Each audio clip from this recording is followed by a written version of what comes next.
gon' grow. If you black, I'm with you, let the whole world know. Paradigm like, yeah, we shine just right. Respect your view even if we don't align right. We can disagree and still keep the love tight. DMG family, we elevate the mind right. This that channel that be talking back, energy attack. Iron sharpens iron, watch the whole league react. Competition in the building, better tighten up your facts. We ain't clones, but we still mirror how you crack under impact. Every debater work hard, spot a week, rep fast. You live wrong, paradigm shift, and break your stance. I'm the judge, the jury, the pen, the contrast. My bars hit always like a quadruple, buying the shift, where the whole room glow. DMG vibes, got the city on go. Stand on what you know, every mind gon' grow. If you black, I'm with you, let the whole world know. Paradigm light, yeah, we shine just right. Respect your view, even if we don't all align right. We can disagree and still keep the love tight. DMG family, we elevate the mind right. We invite every mind, long as you stand on yours. Walking with respect, leave with open doors. Channel stay lit, views jumping off some boards. STL bounce, yeah, the spy from the source. Competitors, welcome, step up, don't fold. We don't fit pressure, we refine under load. Thoughts heavy, we press them till the truth gets told. Shift so clean, it feel platinum even when it's gold. Come through correct, bring your logic and your proof. Speak your truth, just don't run from the truth. We debate with grace, that's the paradigm groove. Flow so smooth, even turbulence move. Welcome to the shift, where the whole room go. DMG vibes, got the city on go. Stand on what you know, every mind gon' grow. If you black, I'm with you, let the whole world know. Paradigm light, yeah, we shine just right. Respect your view, even if we don't align right. We can disagree and still keep the love tight. DMG family, we elevate the mind right. Where the whole go. DMG vibes, got the city on go. Stand on what you know, every mind gon' go. If you black, I'm with you, let the whole world know. Paradigm light, yeah, we shine just right. Respect your view, even if we don't align right. We can disagree and still keep the love tight. DMG family, we elevate the mind right. Welcome to the shift. DMG vibes, got the city on go. Welcome to the shift.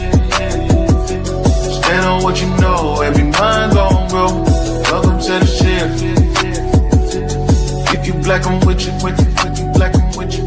Welcome to the shift. We can disagree and still keep the love tight. Welcome to the shift.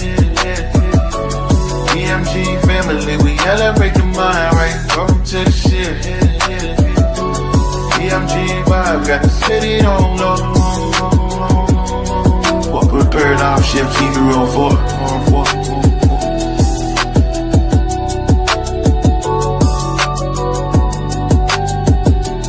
Y'all know I say that greeting for one reason and one reason only. It's because if you black, I'm with you. And I hope that you with me. All right, welcome to Paradigm Shift TV 314. This is your brother, DMG the Poet, a.k.a. Brother Pianki, also known as the infamous DMG. We got a powerful show for y'all tonight. We got guests who I've been trying to get for the longest on the panel. So if your brother get a little shell-shocked or starstruck, y'all just bear with me. I ain't too old to do all that. That being said, before we get into our spiel, y'all know I got to do my spiel, and then I'm going to turn it over to the distinguished panel. So allow me to say God bless to all my Christian brothers and sisters, Hotep to all my Kemetic brothers and sisters. I want to say Islam to all my Moorish brothers and sisters. Assalamu alaikum to all my brothers and sisters in the NOI. Peace to all my brothers and sisters in the nation of gods and earth, them 5%ers. I want to say what's up to all my atheist brothers and sisters. Shout out to all my Abo brothers and sisters. Big salute to all my Rasta brothers and sisters. Last and certainly not least, I want to say Jumbo to the rest of my brothers and sisters all throughout the African diaspora, be it here in the wilderness of the United States of America or beyond. Y'all know I say that greeting for one reason and one reason only, is because if you black, I'm with you. and I hope that you with me. Our different ideologies should not keep us from uniting. We can have unity without uniformity. And last and certainly not least, we can disagree without being disrespectfully disagreeable. I know that's the hardest part.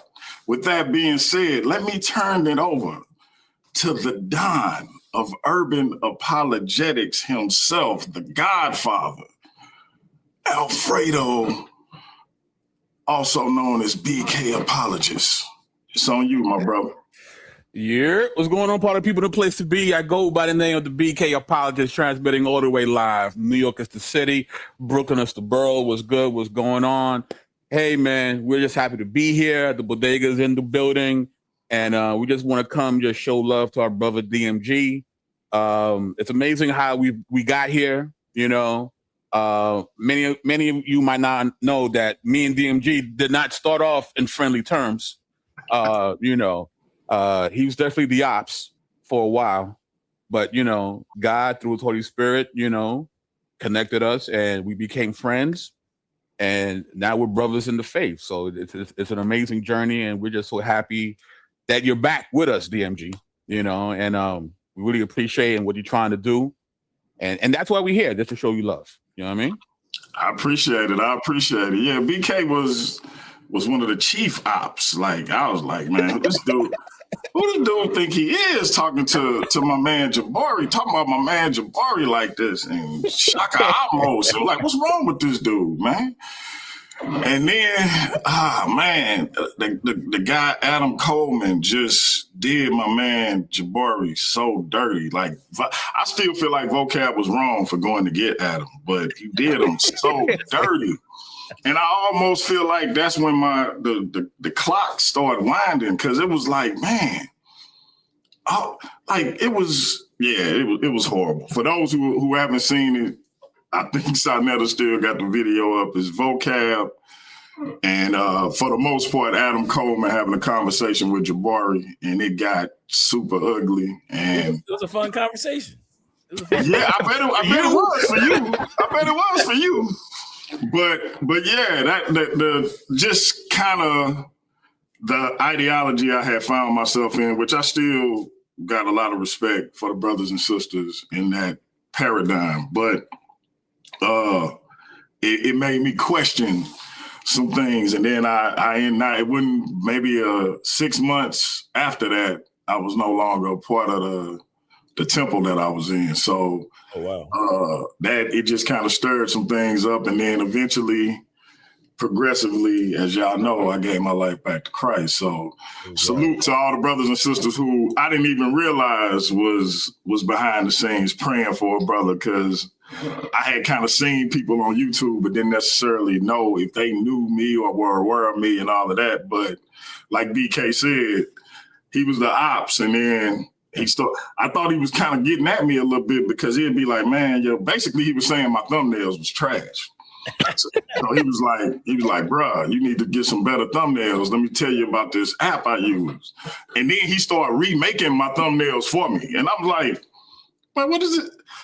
This dude say something about every thumbnail I put out. Now he just remaking them. But it was love though. So I definitely appreciate him. And then we just, God just bonded us up as brothers. And, I've definitely been appreciative of the relationship. Absolutely. So, I got some peoples with me. These are people I definitely do life with. These are my brothers and sisters in the faith.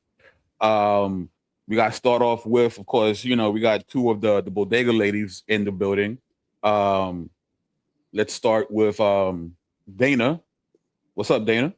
Hello. Good evening, everybody.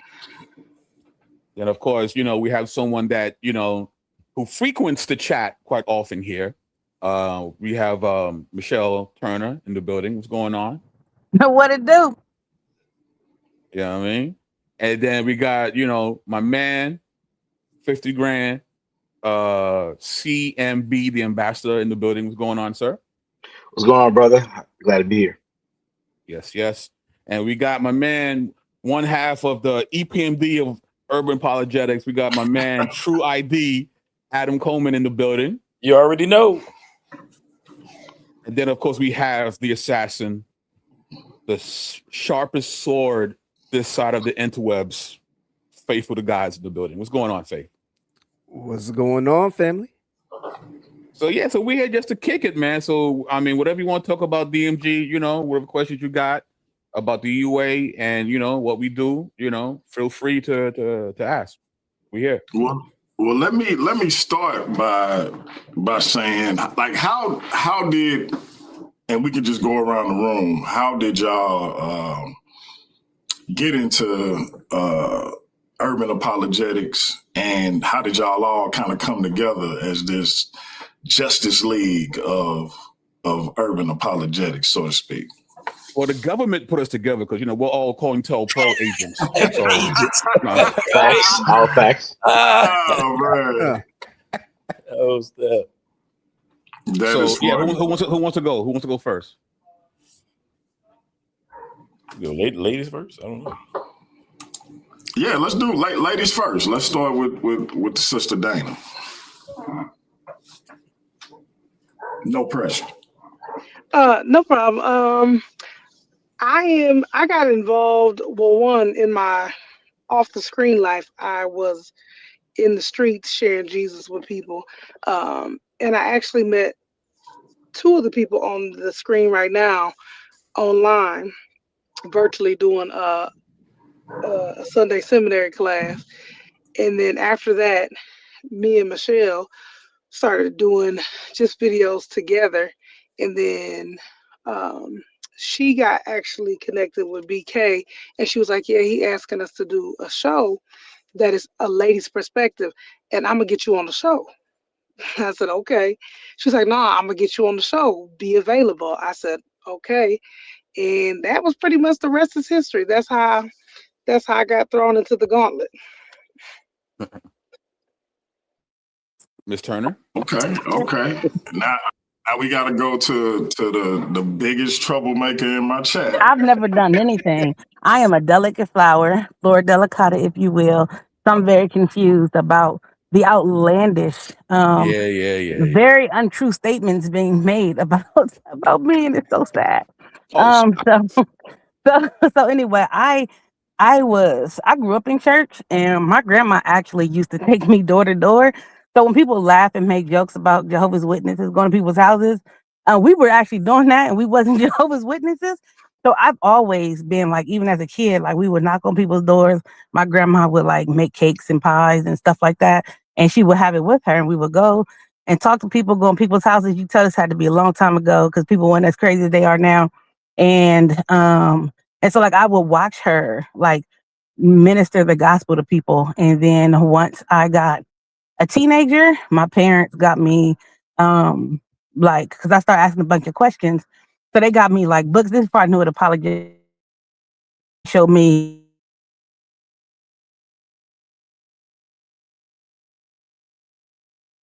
like when I was in college, I was like outside, and I would minister the gospel to the Muslims, to anybody who listened, the atheists. I've had some very interesting conversations on Ohio State's campus.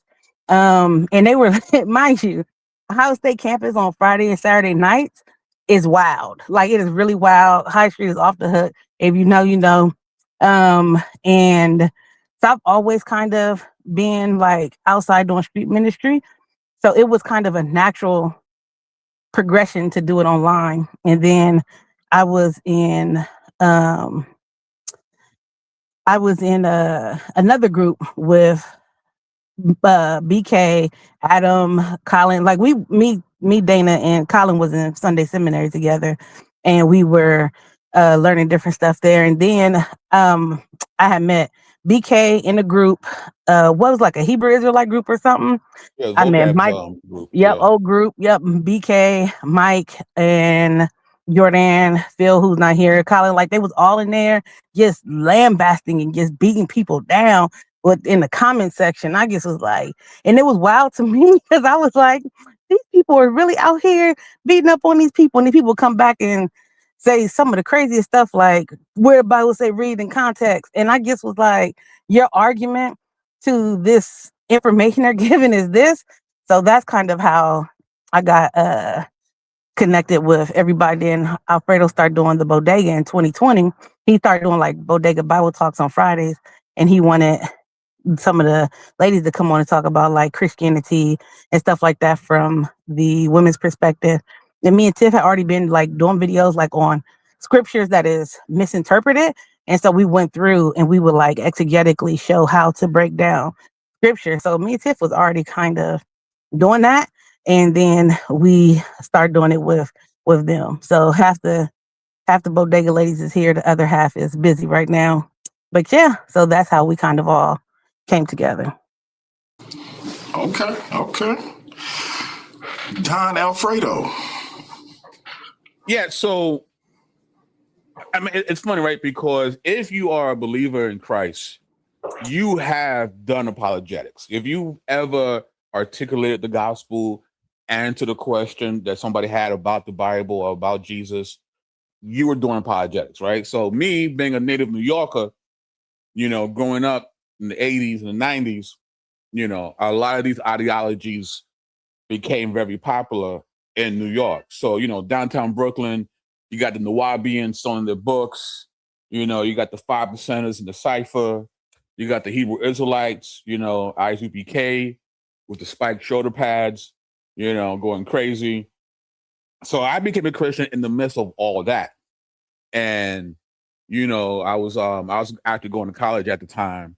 And, I'm young in the faith, just got baptized, I'm trying to invite people to church, blah, blah, blah.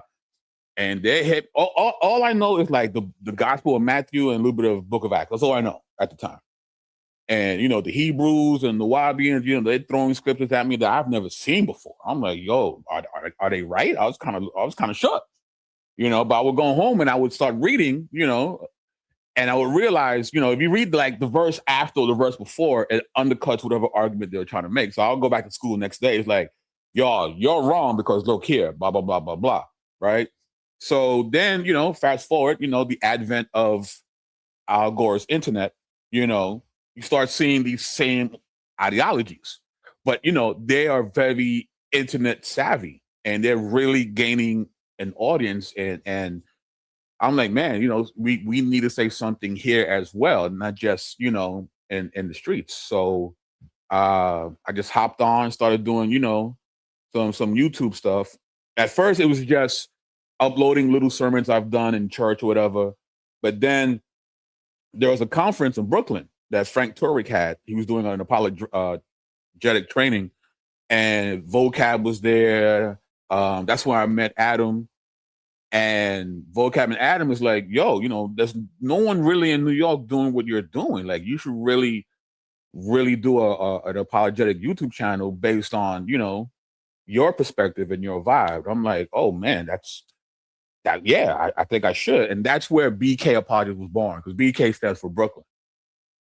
And, and I've been lucky enough to meet with some amazing people, and we've joined forces like Voltron, and we've been tight ever since. That's what's up. And so I'm gonna go to your partner in crime in a lot of instances, Adam Coleman. It was funny is so we talk about the EPMD apology. So that whole, I guess, moniker started because I was a huge Eric Sermon fan back in the day.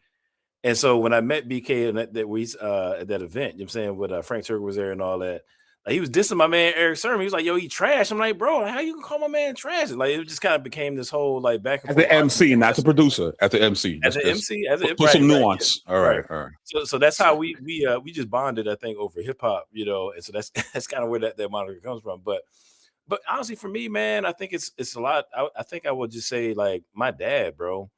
I remember like when I went to college, the like right before my freshman year, and like, I mean, we didn't even know what apologetics was, but like he gave me this book on like refuting a certain version of evolution or whatever. And so he was like, man, like, you got to be ready. It was my first time having grown up in the church, like being in an environment where I was going to be challenged with other people's views. And my dad was like, yo, you need to be ready. And so I'm kind of naturally wired. I'm a laid back guy, but I'm just naturally argumentative, And so I kind of went into, college just with a chip on my shoulder. And for better or for worse, it's like I was always debating in the dorms and like dealing with 5%er and God Body and just Nation Islam, whoever, you know what I'm saying, on the campus of VCU, who just beat UNC, by the way. Side note. Anyway, I was that guy, man. Like I would be debating with my professors and all that kind of stuff. I'm just kind of wired that way.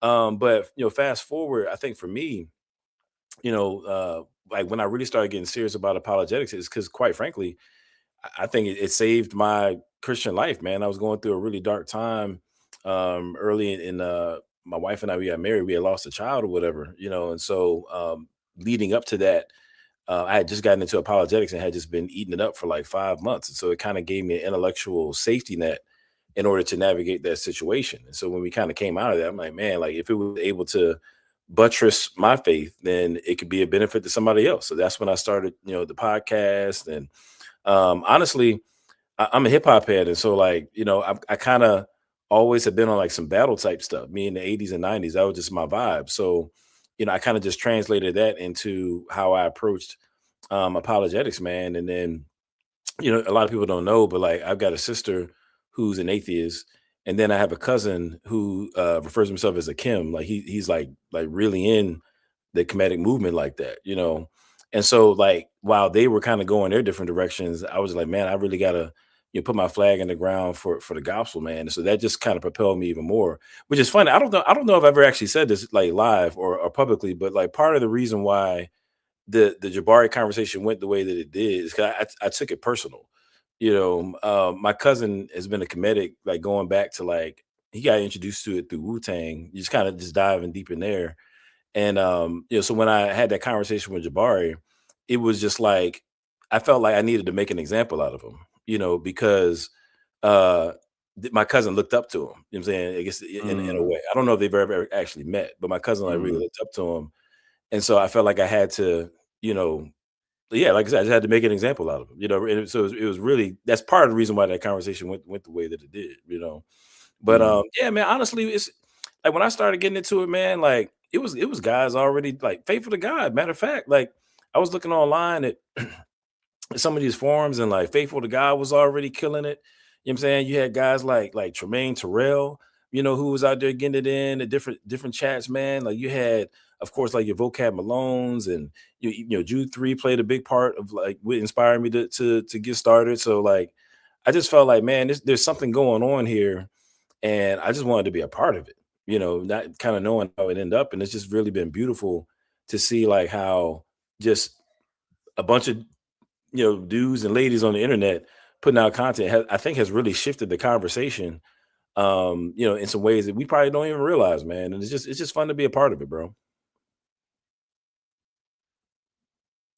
That's actually facts. I think that the way that I seen y'all start to engage with the quote unquote conscious community, it was kind of like it almost kind of took me aback. Like it was y'all met their aggression with aggression, but y'all didn't step outside of y'all Christian values. And so it was kind of deep to see that take place. And it was kind of taking place as I was getting into that community. So I didn't like Adam Coleman either. I was like, man, this dude had a video. And see, I've been to the African village here in St. Louis. Like I met Ray Hagan. And this guy had a video he was like, man, I ran down on Ray Hagan. Like I'm like, what? What this dude think he? Man. So that was wild. And so it's always like when I look back in hindsight, it's always interesting to me to see how God put things in place, because I never even thought when I started my YouTube channel that I would even be engaging with a BK apologist or anybody on that in that level, or Vocab Malone. And Vocab, up until I started getting a little momentum, Vocab had the highest viewed video on my channel, because I'm talking cash money stuff about him, man. He the Vlad TV of the conscious community, and blah, blah, blah. My man G-Con, who lived probably 20 minutes from me, was like, he reached out like, hey man, vocab want to holler at you. I'm like, man, holler at me about what? And I had met a brother named Jerome Green, good brother. I had met him in a vocab chat, and that's how I kind of started engaging with certain people in these messenger groups. And then I was like, man, I'm gonna make me a YouTube channel.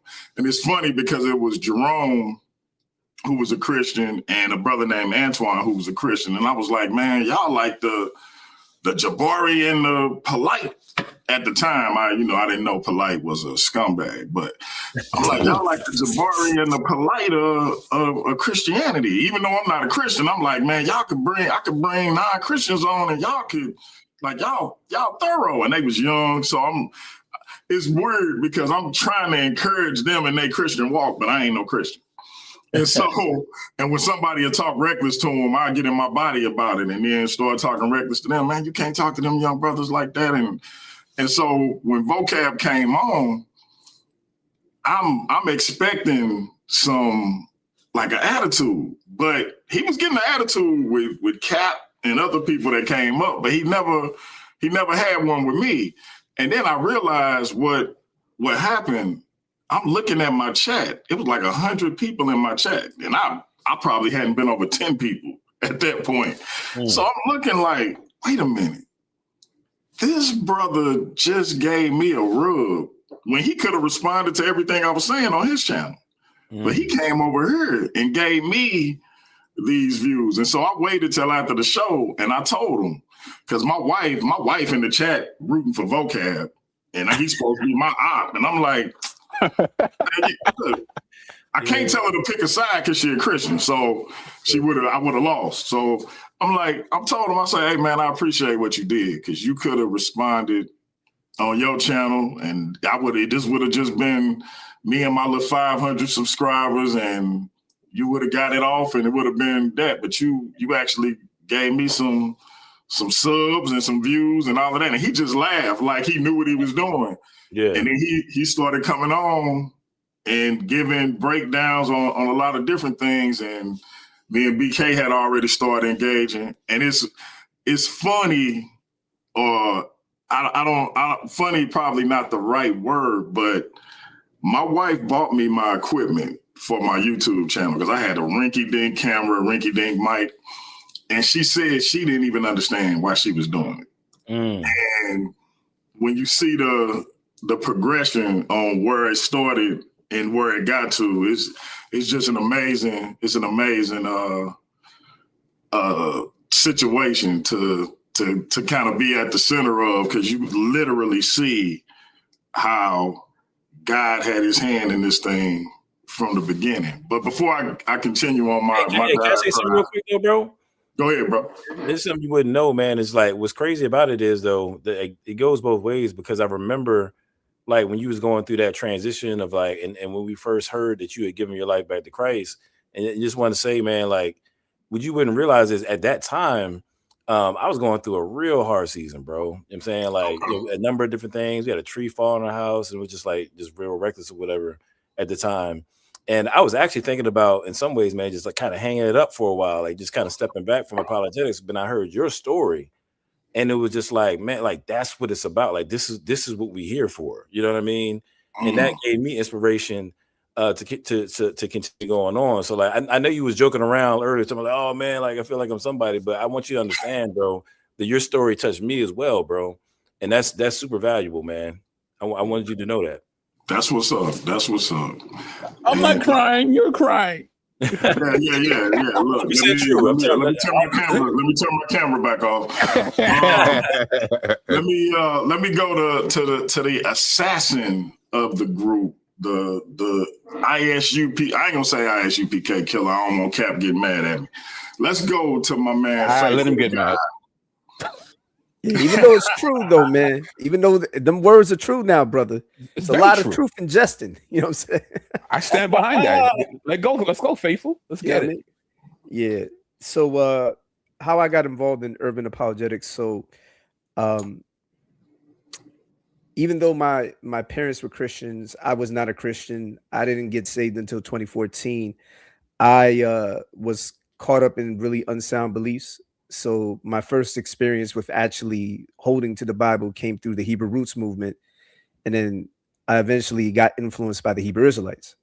So I didn't get saved until 2014. And of course, since the last ideology that I had been influenced by was Hebrew Israelism, I noticed that there weren't a lot of Christian apologists dealing with that, right? But ironically, man, my first year as a Christian, I really, found this community called the Google Plus community. There's a lot of Christians in there. They had me talking with atheists and people like that for like my whole first year. And that actually, believe it or not, those interactions with the atheists actually prepared me for the kind of work that I do now, because the atheists were hitting me with stuff that I had never heard before. They were hitting me with every kind of argument against the Bible, textual, critical arguments, like the stuff you might hear Chris Harris and these guys use now, even though he's, that's another story. I ain't going to say nothing about it. I ain't going to talk bad about you, Chris Harris. I was about to have to catch myself. Yeah, Chris, I'm going to be nice to you today. But yeah, it was like way worse stuff than what he says. And, that prepared me by, one, I didn't lose faith. Secondly, I found that there were Christians out there that were already dealing with these issues. And so that would help prepare me not only to, check the Hebrew Israelites on their nonsense, especially because they're King James only and they got a whole bunch of weird beliefs. And like, yeah, their belief system can't withstand those kind of attacks substantially. Like, that's why you see them. It's always like, what I'm saying? Like, they don't do well when they deal with somebody who actually knows the textual critical arguments. That's why, for example, someone like my brother BK or Adam Coleman can hold their own against the conscious community, but these guys, they have to relegate themselves to rhetoric. So anyways, man, the first people that I came across, man, in terms of urban apologetics, I'd say is, my brother, my brother Vocab Malone. Then I met BK. Then Adam, I forgot how did you and I think you reached out to me, right, Adam? You wanted me to do an interview. That's how we met around 2016, 2017. Then of course. Yeah. And then, and I didn't realize, man, that these brothers were all cold, man. These brothers were, I mean, they were holding it down on their own regard. They were doing their thing. I'm over here focused on the Hebrew Israelites at this point. In 2016, the end of 2015, 2016, I started focusing my attention on Hebrew Israelism, after dealing for like a whole year with the atheists, from like when I got darn near when I got saved in 2014, September 2014, all the way to like right towards the end of December. And then that's when I made the shift to dealing with the Hebrew Israelites. And then, I met Vocab. He did an interview with Apologia Radio, I think is what it's called. And then I met this brother BK because Vocab started a Facebook group. And then, of course, my man Adam Coleman and the sister Michelle. I met my sister Shell. I believe it was on. Now you could correct me if I'm wrong, Sister Michelle. It was Sister Cherry, I think, is where I met you in her live chat. Yep, it was in her live chat. Yep, and then Shell found out about me, and then and I found out about her and what she was doing, and I realized that all of these folks were so talented. Of course.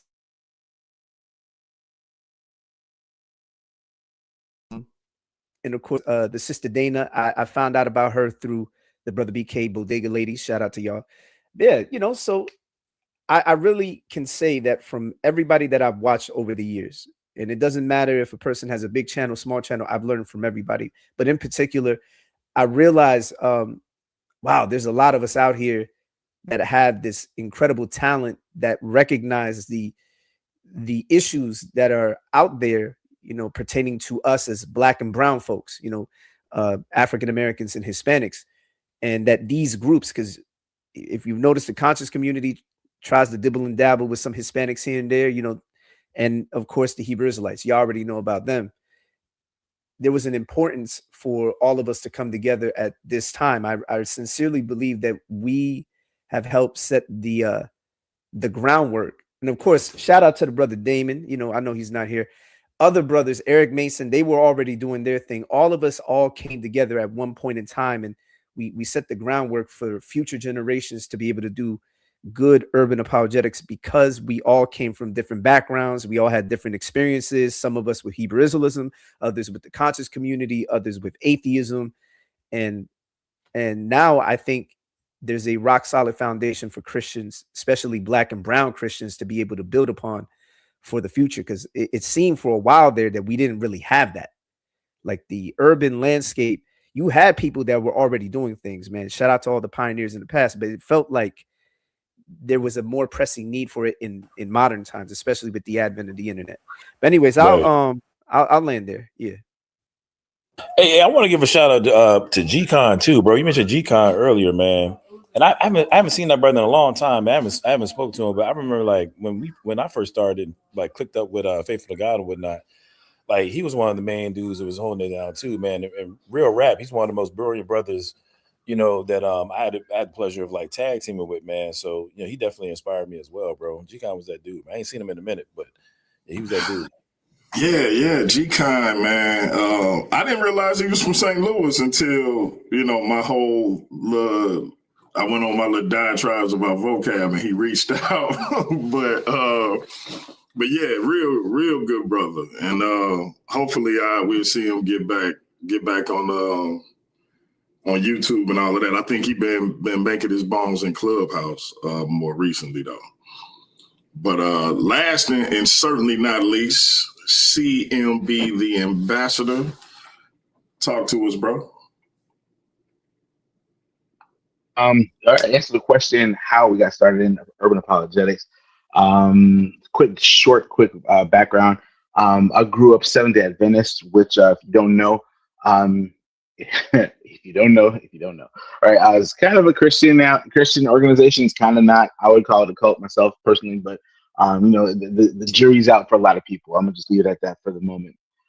However, I got involved in that and I grew up in that third generation, whatever the case was. Left out when I was about 25 or so. And I kept up in contact with a couple of my friends from school and growing up and whatever the case is. And one of my homeboys was saying something crazy online. Well, his friend was anyway. And I was asking him questions like, what's this dude's deal? Like, he's using the Bible, but he seems like he's like in the Old Testament. Like, what is he doing? And my homeboy is like, he's a Hebrew Israelite. And I was like, what? So I hadn't heard about that. So that was probably around 2015, 2016, maybe 2014, 16, somewhere in there. Anyway, so I kind of did a little deep dive into these kinds of things and kind of learned a little bit more as I went along. And then that's why I found out the same vocab's Facebook group. I've seen people talk and whatever the case was. And I was like, this doesn't seem right. You know what I mean? And some of the stuff, come to find out that a lot of Hebrew Israelites that were relatively prominent at the time were actually at one point Seventh-day Adventists, right? And so I was able to refute some of that stuff based on what I knew that was not true from Seventh-day Adventism, some of the arguments about different things. And so long and the short is that in that group I met Faithful, I met BK, and BK and I kind of took a kind of an approach. We kind of ended up talking to the same people and arguing the same things, and so caught up with one another offline, and through some interesting twists and turns in different types of groups and so forth. Shout out to BEC, Black Empowerment Christianity, AO Green, and all the rest of them in the group. Right. That was some wild times, So we were able to participate in that kind of thing, and move on from there. So after that, some things kind of changed with that group or whatever. BK and I ended up sticking together. You know what I mean? As far as like the content and the personalities kind of vibe and all that kind of stuff. Yeah. Man, DMG, you mentioned like the rinky-dink cameras and mics. We know about that. Oh yes. There's some lost footage out there with some grainy footage. You know what I mean? It looks like there's Zapruder tapes, whatever the case is. But it's kind of wild stuff, man. But we've been around doing that kind of thing for a minute, and you can talk about some people from different backgrounds and stuff like that. And it's like not a lot of people deal with some of the stuff that we've dealt with, including Seventh-day Adventism, and so I was able to be a part of that. And shout out to again Pastor Mason and Uncle Damon, with people out here doing stuff like that. Urban Apologetics, the books. Adam is actually a contributor. So shout out to author Adam Coleman. You know what I mean, as well too. So he's a contributor to two of those books there as well. So that was pretty dope from that standpoint. So I've been around for a black. Got to meet everyone in person here except for Faithful and Adam. I think I've met y'all. I was hanging out in person, hanging out online, offline. We talk almost every day. You know what I'm saying? So this is real deal family. And we push each other to get better. We push one another to and hold each other accountable in a lot of different ways, not just with debates and all that kind of stuff and honing our skills, but really just the personal life and so forth like that. So these people are my family, and I love them. I just want to piggyback off the whole family thing that Colin said. I will say we have all met each other. Except I think with the exception of Faithful, I don't think he's met everybody on here. But we have actually sat down, enjoyed each other's company, laughed, had get-togethers together and everything, because it's not just, oh, we're doing this for just the internet. We're actually family. We actually love each other, pray with each other, pray for each other, discuss different apologetic techniques and what's going on and how we can contribute to being better Christians. And it's not just about, oh, how we're going to be the Hebrew Israelites. Iron sharpens iron, and we definitely sharpen one another. We, if one of us got a line, somebody's going to say something. It's typically Alfredo who's the peacemaker who want to say stuff to everybody, but we can, and we have those kind of relationships where we could do that with each other. I'm not in fear. If I'd be like, hey, that's something that you probably shouldn't have said or you misspoke. We accept that with each other. So it's not just, oh, it's the online conglomerate. We actually love and care for each other. That's what's up. That's what's up. Shout out to my man, Nobody, from Trust and Believe the Gospel. My brother, this was another brother who was supposed to be an op, and we just ended up vibing, and he probably one of the people I'm closest to online and in real life. Shout out to my man, Big Hemi, in the building. And we got Shotty Mills in the building as well. So I don't know if you was listening, but I was asking everybody how they got into the urban apologetics scene, if you wanted to answer that. Good evening, everyone. How y'all doing? Sorry, I am late. Lost track of time. Hey, people. Hey, my family. What up? What up, She's sis? the smartest person you'll ever meet. That's not true. That's very true. It's not true. But how did I get into urban apologetics? Okay, so I think it was 2014, 2015, around that time. I had a friend of mine that I grew up with back in the day. She was a Hebrew Israelite, and I'd never heard about Hebrew Israelism at the time. And so I noticed she would post stuff on Facebook and all sorts of things. And so I just started to engage with her as a Christian. And so I started to engage with her because I wasn't really understanding where she was coming from. And so through that engagement and me learning a little bit more about, what she was ascribing to, I wanted to do some research so I could see exactly, what she believed and what she was into, and see if I could learn more. So that when I interact with her, I could be well informed. And so that led me into the urban apologetics world. And here I am. Okay. So I hope y'all ready to go and get into the drama a little bit, get a little messy. BK. See, I like to say I'm not trying to be an apologist or proselytize. BK corrected me the other day. We was on the phone. He was like, "But that's what you're doing." Because I get into an argument with my brothers and sisters, some sisters, mostly my brothers, all the time about Christianity being forced on our ancestors. And I had problems with that before I gave my life back to Christ. I really got problems with it now. As I look into it, as I done seen a lot of y'all videos, particularly BK's. But what's y'all position on on this notion or accusation that Christianity, the belief, was forced on our ancestors, because I got several issues with it. But I'm gonna let y'all go, and whoever want to start can start.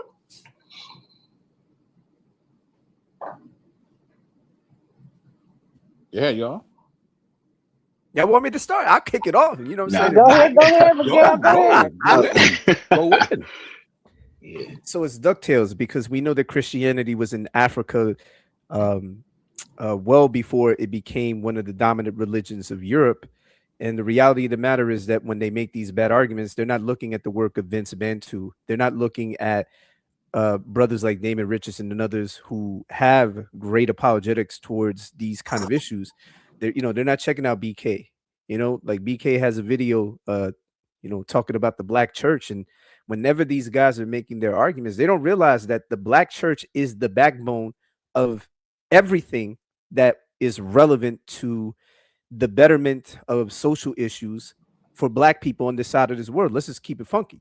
If we're going to be honest, the black church was doing this thing. We could go back to the time even before, like, look at Frederick Douglass. He could make a clear distinction, a line of delineation between the Christianity of Jesus and the so-called Christianity of the slave owner.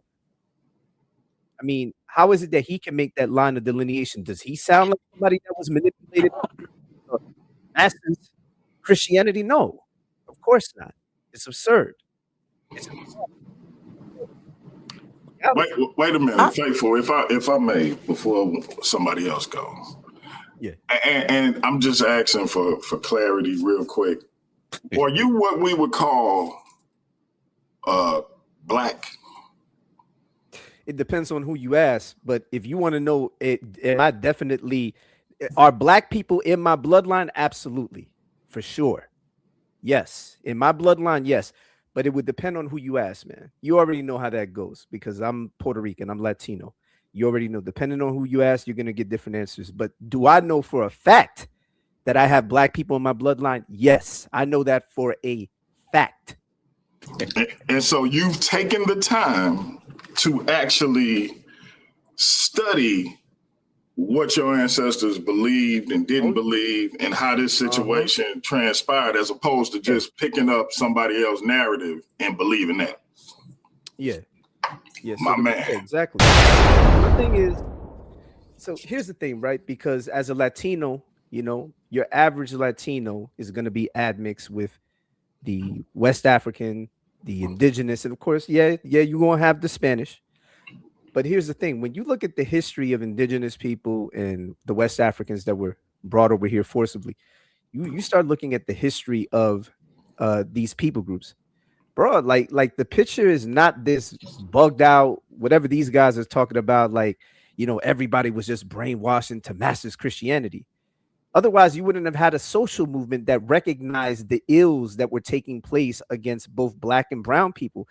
When you look at the civil rights movement, you saw a lot of black and brown folks stepping up to the plate to point out that the Christianity that they were upholding was the Christianity of Christ, and that the people that were claiming to be Christians who were engaging in racism were the complete opposite of what Jesus was teaching and commanding people to be. That can never be the Christianity of Jesus. And so we, on this stage, we uphold the Christianity of Christ and the apostles, not the Christianity of slave-beating racist white people.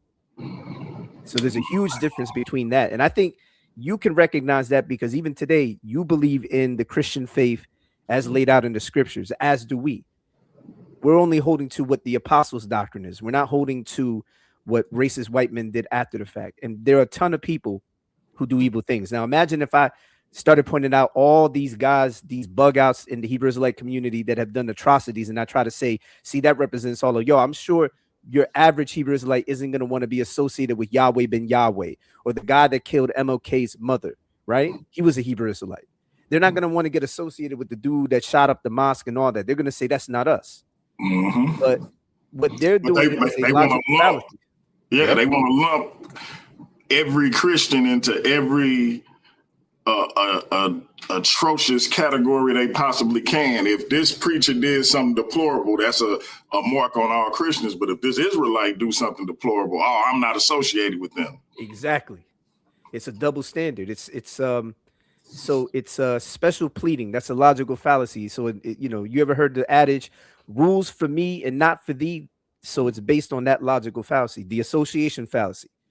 Bro, if you go down the list of all the logical fallacies the conscious community and Hebrew Israelites commit, brother, it'll blow your mind. You'll realize how illogical these guys are in their conclusions, because they can't make a distinction between what we believe and the people that we're all collectively against believed, right? I don't think you and I rock with the white slave owner that was beating slaves. That's not us. We don't see that person as a Christian. We don't see that person as a part of our community, right? Exactly. Like we don't see the white slave owner that was how do I say, because I don't want to get your channel, who was violating women. I'll say it that way. I'm gonna put a mild way to say it. Graping or violating. Graping. Yeah, graping. You know what I'm saying? With the G. Yeah. We don't see none of those guys as being members of the body of Christ. Because we know better. We know what the Bible teaches. People during their time didn't see them as Christian. You had a contrast to them in Christian abolitionists that nobody ever want to talk about. Right. I mean, DMG, plenty of times, on this channel, we've talked about the slave narratives, right? That what the actual slaves experienced, and the slaves themselves, in their own words, would tell you, yo, master would come in and he'll talk about all this nonsense, but then when he would leave, that's when we get into the real gospel teaching. Like, they knew. And there's a point that you always make that I think is brilliant, DMG, is that a lot of people in the conscious community always want to big up their ancestors, right? But they don't big up the ancestors that knew the difference between the real gospel and the nonsense that the slave owner was trying to indoctrinate them. All of a sudden, those ancestors don't mean anything. You know what I mean? Yeah. So you always want to. I'm sorry. I also want to say this really quickly. It's funny to me how a lot of people who say they revere their ancestors to this extreme, that they view them as such simple-minded people that they didn't have the ability to resist, fight, or deny something being forced on them, right? It's a form of chronological snobbery that you believe that because of the time and era in which you were born, with the quote unquote information that you have, that you are able to rightly make decisions. And your ancestors were so simple that they wouldn't have been able to resist Christianity if they chose to. And I just think it's such a terrible view of those who had come before us, all they endured, and all that they stood and withstood, so that we can be, we say that I am my ancestors' wildest dream, if you will. And so it always bothers me that people who have such a high regard, as they say, for the ancestors would then treat their decision to believe in the gospel as if they're mindless twits who couldn't make a choice or resist, when we read the narratives and we read the actual stories of people who were enslaved, and you see them saying differently, that not only did they decide to believe the gospel, that they knew the difference, and they would reject what the slave owners would try to force on them. So that's my little five cents right there. So revere your ancestors and respect the fact that they were logical people who were capable and able to resist any type of oppression or tyranny and stand for what they believed in. And many of them believed in Jesus. Amen. Can I get an amen? Like, listen, it's weird to me for somebody to say they honor their ancestors. And like, I pray to my ancestors. And my question be, who did your ancestors pray to? Right. Like, it's bugged out that you respect your ancestors so much, except for the fact that they was Christians. I mean, that's what it really comes down to. Is when they say they respect the ancestors, really what they're saying is, I respect the ancestors that fall in line with what I believe they should have been doing at that time. The ancestors that agree with me, because the reality is, like, there's a spectrum of beliefs all throughout our history. There's that's just unmistakable, and that spectrum includes Christianity. And so for me, man, like, I'm really just kind of hearkening what everybody else said, but that's kind of where it started for me. It's like it started with the slave narratives. Like actually reading my ancestors in their own words. That set me free. And I'm like, honestly, when people come at me with that now, I'm like, well, what have you read?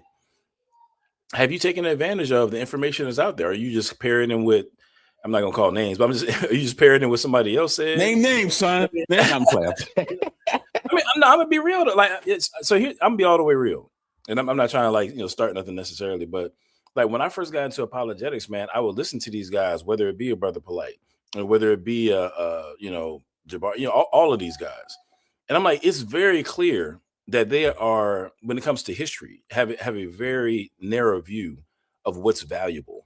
Like they only value that which they agree with. You know what I'm saying?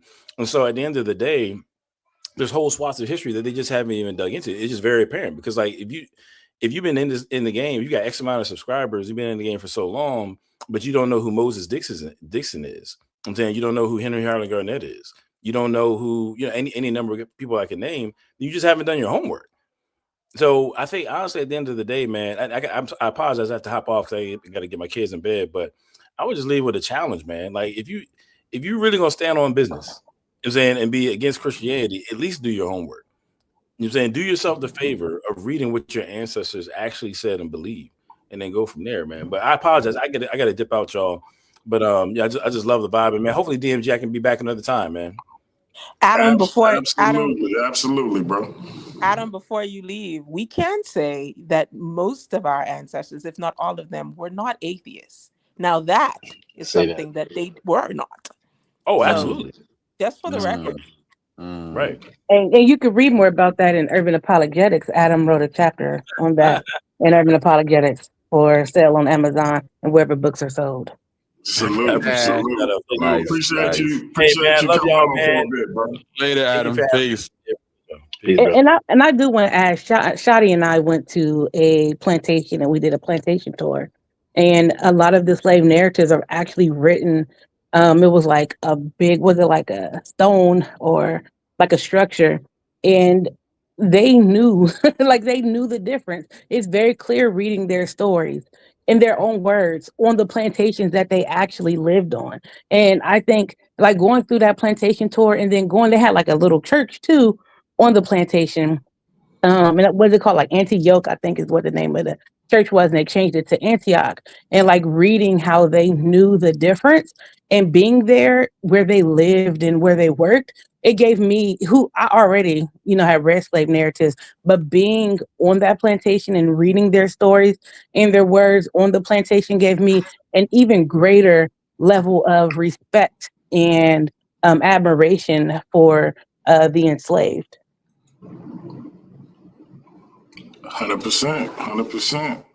Anybody else? Yeah, I just want to jump in real quick, y'all. I'm CMB, y'all. So like we're talking about like how do we know, that this wasn't forced on us. You can't really force a belief. You can, coerce people to participate in the rituals and all that kind of stuff there, but you can't force a person to believe something, really. So we have a philosophical problem there on that. And then we also have some historical kinds of things we have to look back. And we can look back at the history of North Africa. We can look at the history of like Ethiopia into the into that region there. And even in your scriptures, it'll tell you a lot of different kinds of things. So we can look at the Ethiopian eunuch in Acts chapter 8 or 7 or 8 or whatever it is. When he is reading, and Philip is asked, can you explain this to me? Or I'm sorry, Philip asks him, do you know what you're reading? Guy's like, how can I understand what I'm reading if no one explains it to me? And so Philip gives him a gospel presentation. He says, let me get baptized right here, and he's on his way from Jerusalem going back to his home country, and we know that it's maybe not have been the nation of Ethiopia. I know DK can talk about it a little bit more in detail. He knows more about that stuff. But I mean, he's going back to his home. And then not only that, but you can go even further to Acts chapter 2 on the day of Pentecost. So this is 50 days after the resurrection, right? Where you have people that are in Acts chapter 2. These people are native Jews they're living in Jerusalem from other countries, which include Egypt and Cyrene, which is part of Libya, right? So you have these places in Africa that have, prominent centers of thought, religious thought, of theology, and all these kinds of things, where we had people that are not European that are doing what they came to do, and have preserved things like that. You can look at the Ethiopian Orthodox Church. You can look at Coptic Christianity that have not been touched by European thought. You know what I'm saying? So you have all kinds of things, and we can make arguments about, most of us have ancestry in West Africa. You know what I'm saying? And that's all good. But then that goes back even before the slave trade anyway. You know what I mean? So we have to really be honest with this research. I know we joke around a lot, but if y'all are getting your history from Babylon to Timbuktu, do better. There it is. And so I just want to say I appreciate each of y'all perspective, and Michelle probably at this point is the most familiar with my arguments, but I see my brother Hurt in the chat going crazy. And Hurt, come on, man. Me and you gonna have that conversation, bro. We're gonna have that conversation. But it's crazy to me because I asked somebody, I think it was Hurt. I think it was you, Hurt. I asked him, I said, if I took 50 people and I cherry picked scriptures out of the Quran or the Kemetic text or the I think how you say it, Bada Vita, any spiritual text you can think of, spells in the Kemetic text or surahs out of the Quran, I cherry pick them. And I don't give the people the whole corpus of these manuscripts, but I try to force feed them and push it down their throats that this is what they're supposed to do. This is Islam.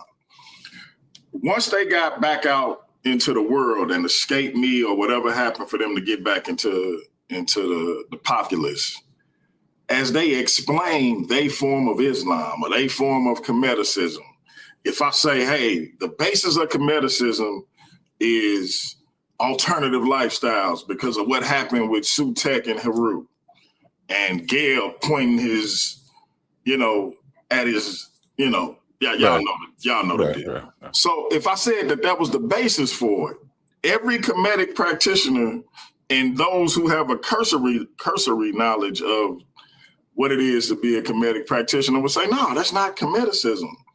That's not what it is. And where you get that from? And when they get them those cherry-picked spells, they'll be like, that's not what this consists of. Same thing with the Quran, same thing with any other spiritual book. But my man Hercules, he agreed with me. He in the chat going crazy. He agreed with me about the Kemetic text or the Quran or any other spiritual book. He sure did. But when it came to the Bible and Christianity, he says, no, it will still be Christianity. And we know for a fact they didn't give our ancestors the whole corpus of the book, because when our ancestors got it, they went and had church for themselves. They made an informed decision for themselves. And that's what my man Hercules and other people don't seem to get. If they didn't have the full corpus of the text, they wouldn't be given or forced Christianity anyway. We can start right there. But when they actually got it, they made the decision for themselves, under the cover of night, hiding, risking their lives to have church. And if it was mandatory, why would they have to hide to do it? But nobody seemed to be able to answer that. They come up with I can't even remember what Hurt said his rationale for saying it wouldn't be Islam, but it would be Christianity was, but it didn't make sense. But yeah, he better ask Tazariak. Tazariak already warned them. These ain't those John 3:16 Christians, and I think Hurt might need to listen to what that man said. Yeah, I definitely appreciate y'all input on that. My other thing I kind of wanted to run past y'all was the Israelite notion, because I'm getting ready to have a conversation with Cap about this. That salvation. The same Cap that's running from Faithful to God. That Cap. Listen, I'm not. You said that, Michelle. You said that. Hey, Cap, DMG. Hey, can I tell the story, man? Tell the story. Tell your story, Faithful. Tell your story, Faithful. Faithful to God. Let me tell y'all. So, I was on Clubhouse for a couple of years. I kind of almost abandoned my YouTube channel. I was almost on Clubhouse every other day, for like maybe 3-4 years straight. And one of the guys that I used to encounter was the Gall. That's the guy that y'all call Cap 10K or whatever. Yeah, that dude. Man, I beat that dude up so many different times on Clubhouse to the point where this guy, in our last interaction, I think it was like last year, this dude, I come in the room, I come up on stage, he's already on stage. I start, I'm like, hey, Cap, let me ask you a question. Nah, I don't want to talk to you. I don't want to talk to you. This brother go and leave the room. This man left the room. He was on stage having a whole discussion until I came on stage. And then when I told him, I got a question for you, this man gonna go and run up out the room, man. Yeah, man. Like, hey, it is what it is, man. And wait a minute. It's so bad that the Hebrews keep taking so many L's, that they don't want to talk to, because Zaryak was actually supposed to have a formal debate with Faithful to God too, and somehow he wiggled his way up on out of that, and just to get beat down by Adam and BK. I was just about to say, I think Adam and BK got him because DMG, he hold know on. who they was. DMG, on my YouTube channel, there's a video that we recorded from Clubhouse. This is before Clubhouse used to record rooms.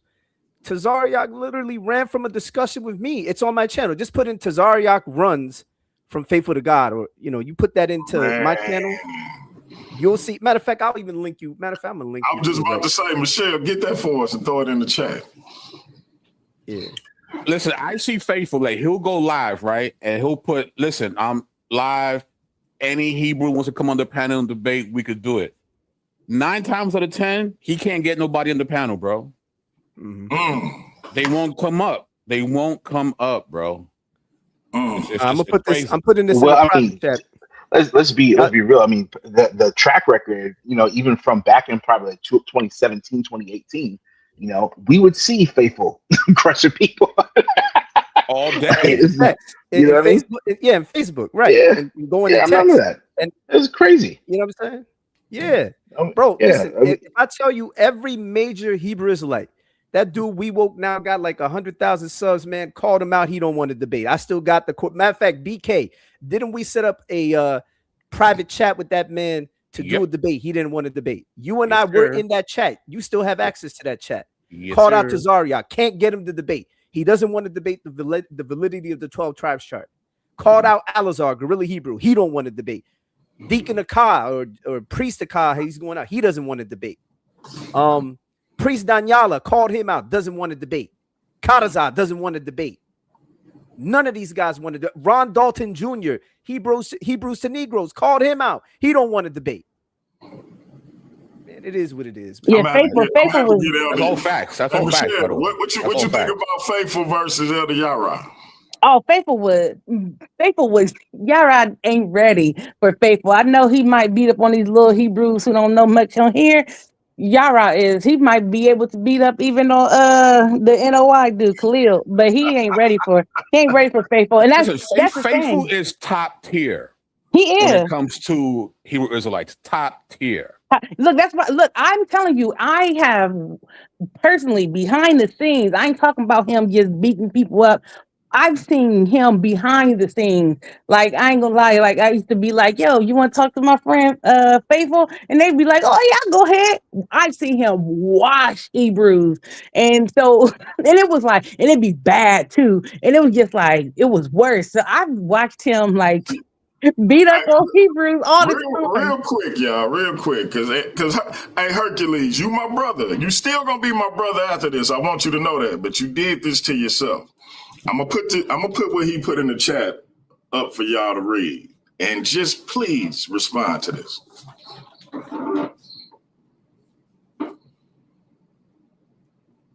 I mean, in all categories. All right, He- so we There's a lot of felt categories. when we fell when we made co-ed education, because prior to Christians, women wouldn't get educations. It was the Christians that made sure women got educated to the point where they were able to defeat a lot of the Grecian philosophers, as Tatian says. You know, we're the ones that helped create the middle class. We're the ones that helped create hospice care. We're the ones that created universities, right? We're the like. So what are you talking about? All Yeah, a lot of our categories? HBCUs have their roots in Christianity. Black Wall Street had churches. They didn't have mosques. They didn't have anything else. They had churches. I really wish people would stop pretending that like the leaders in the civil rights movement were not Christians. And you may Hey, not have Shell. liked them as Christians, but they were Christians. Shell, you mentioned Black Wall Street. Do they have financial institutions in Black They Wall Street? did. They did. And not even there, Greenwood, Seneca Village. These places were Christians. And All that's why backed by churches. All backed by the churches. black churches. You see Hebrew Israelites trying to now claim black churches, like the black church that they're referring to is Hebrew Israelites. No, those were black Christians. They were black churches who were the epicenter of black people being able to have education, have stores, have financial institutions, be able to bank. It was the church. When you needed somebody to talk to, you needed community, it was the church. I haven't seen not one person in the conscious community do an iota of anything that the black church has done. I mean, literally nothing. I haven't seen them feed the poor. I haven't seen them set up a church. I ain't seen them be a hospital. They won't even help each other. So you worried about the black church doing, baby? You need to go to your own community, and y'all need to get out and do something, anything. I mean, anything. They tutor kids, they taught kids, the kids will get education. Y'all kids can barely read past the first and second grade in y'all community. And I know that's a fact because the way that y'all interpret information over there is poor. I mean, it's poor. I want to tell all y'all to read the book called How to Read a Book because y'all need it and y'all need it bad. But the black church was making sure that black Christians were educated and could read and could write and was able to have good educations to have Can vote to yeah, can learn vote. how to pass Yeah. those terrible voting exams that they made black folk. Who do you think trained them to pass those horrible tests? It was the church, bro. But I think y'all need to go back. Even the idea of human dignity that starts Come in on. Christianity. That does Talk about it, sis. you don't find that in other religions. We don't have a God that looked at humanity's plight, looked at the fall of humanity, and stood there. He said, instead, we have a God that stepped out of heaven into humanity and lived the life that we are called to live and not capable to what? Substitute, to sacrifice, to be, to understand, to know. Like we got to go way back. Y'all talking about all, and I love all the things that y'all mentioned, but the idea of human dignity is foundational Yep. to the gospel message. Like, so there's no failure in Christianity for Black people. There's no human dignity, human rights, equal rights. The word right is found in scripture. So I'm gonna help you out. We got to go back, like all the way back, bring it all the way back. The human dignity that you are pining for, clamoring for, started and found, and is founded in It's in Christianity. Genesis 1. God gives us identity and purpose in Genesis 1. He said that he has breathed into us and we are made in his image. And then he says, be fruitful, multiply. That is purpose and that is identity. So all the stuff that y'all running around looking for, trying to figure out what brand of sect are you fitting in this community, that does not give you any of those things. It is found in Genesis. In the beginning, God has gave us all the things that y'all looking for. So Christianity has failed literally nobody. You And in start to fail Genesis, when you want your identity somewhere else. We literally in the Hebrew, it talks about justice. We talk about the Old Testament. We Mishpat. see Yep. mishpat.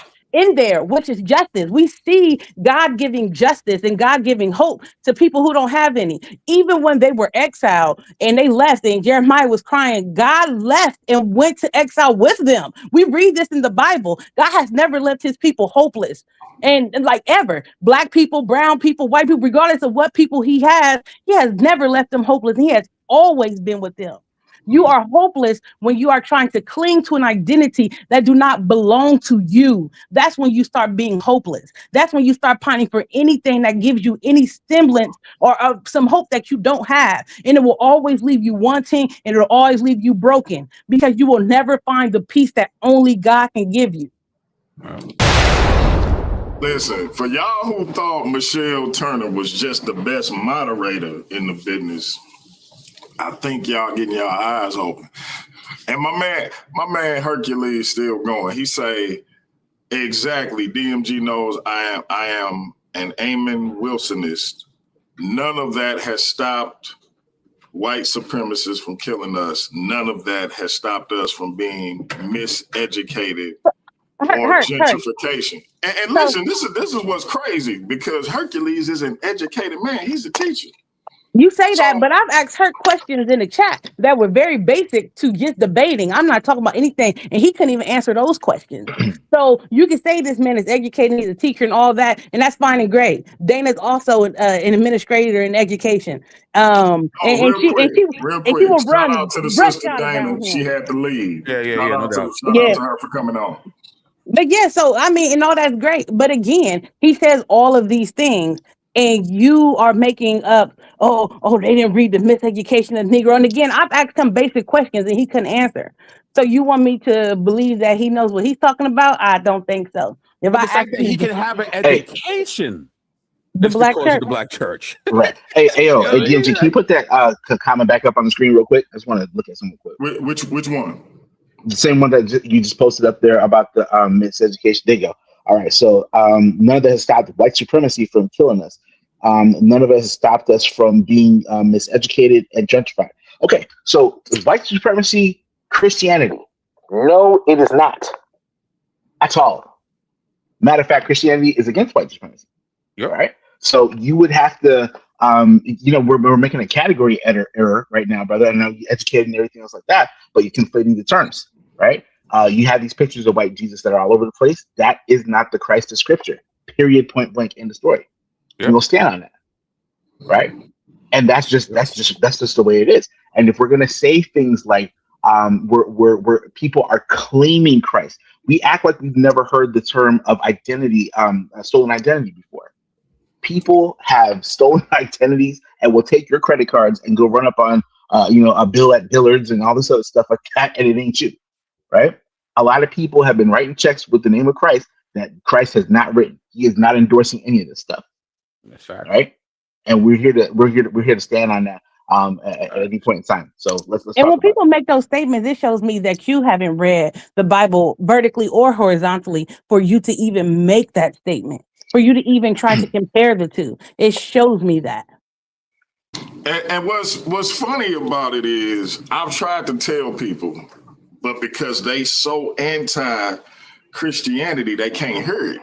You getting Christianity and Europeanism mixed up. You can say Europeanism was forced on our ancestors as it pertains to changing their names and doing all of that. That's all fine and good if that's what you want to say. And I have no argument. But and Brother DMG, real quick.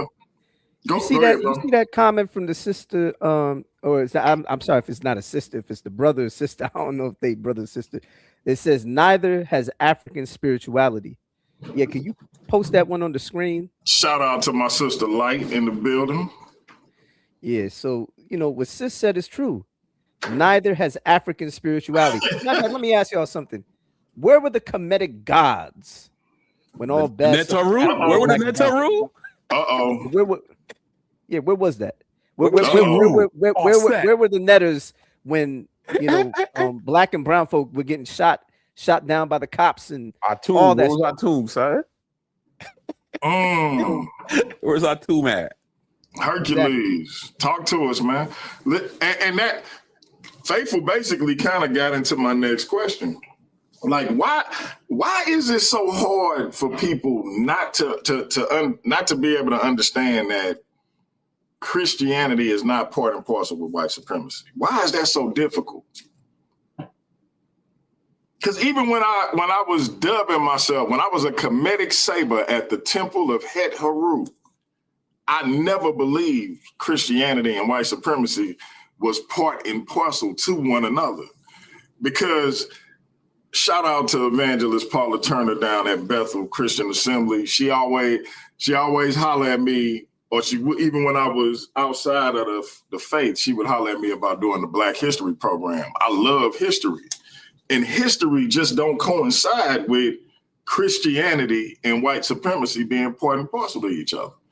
And if I feel like me with my GED education, if I can understand that, I don't know how these quote unquote Black scholars and educated folk can't understand that.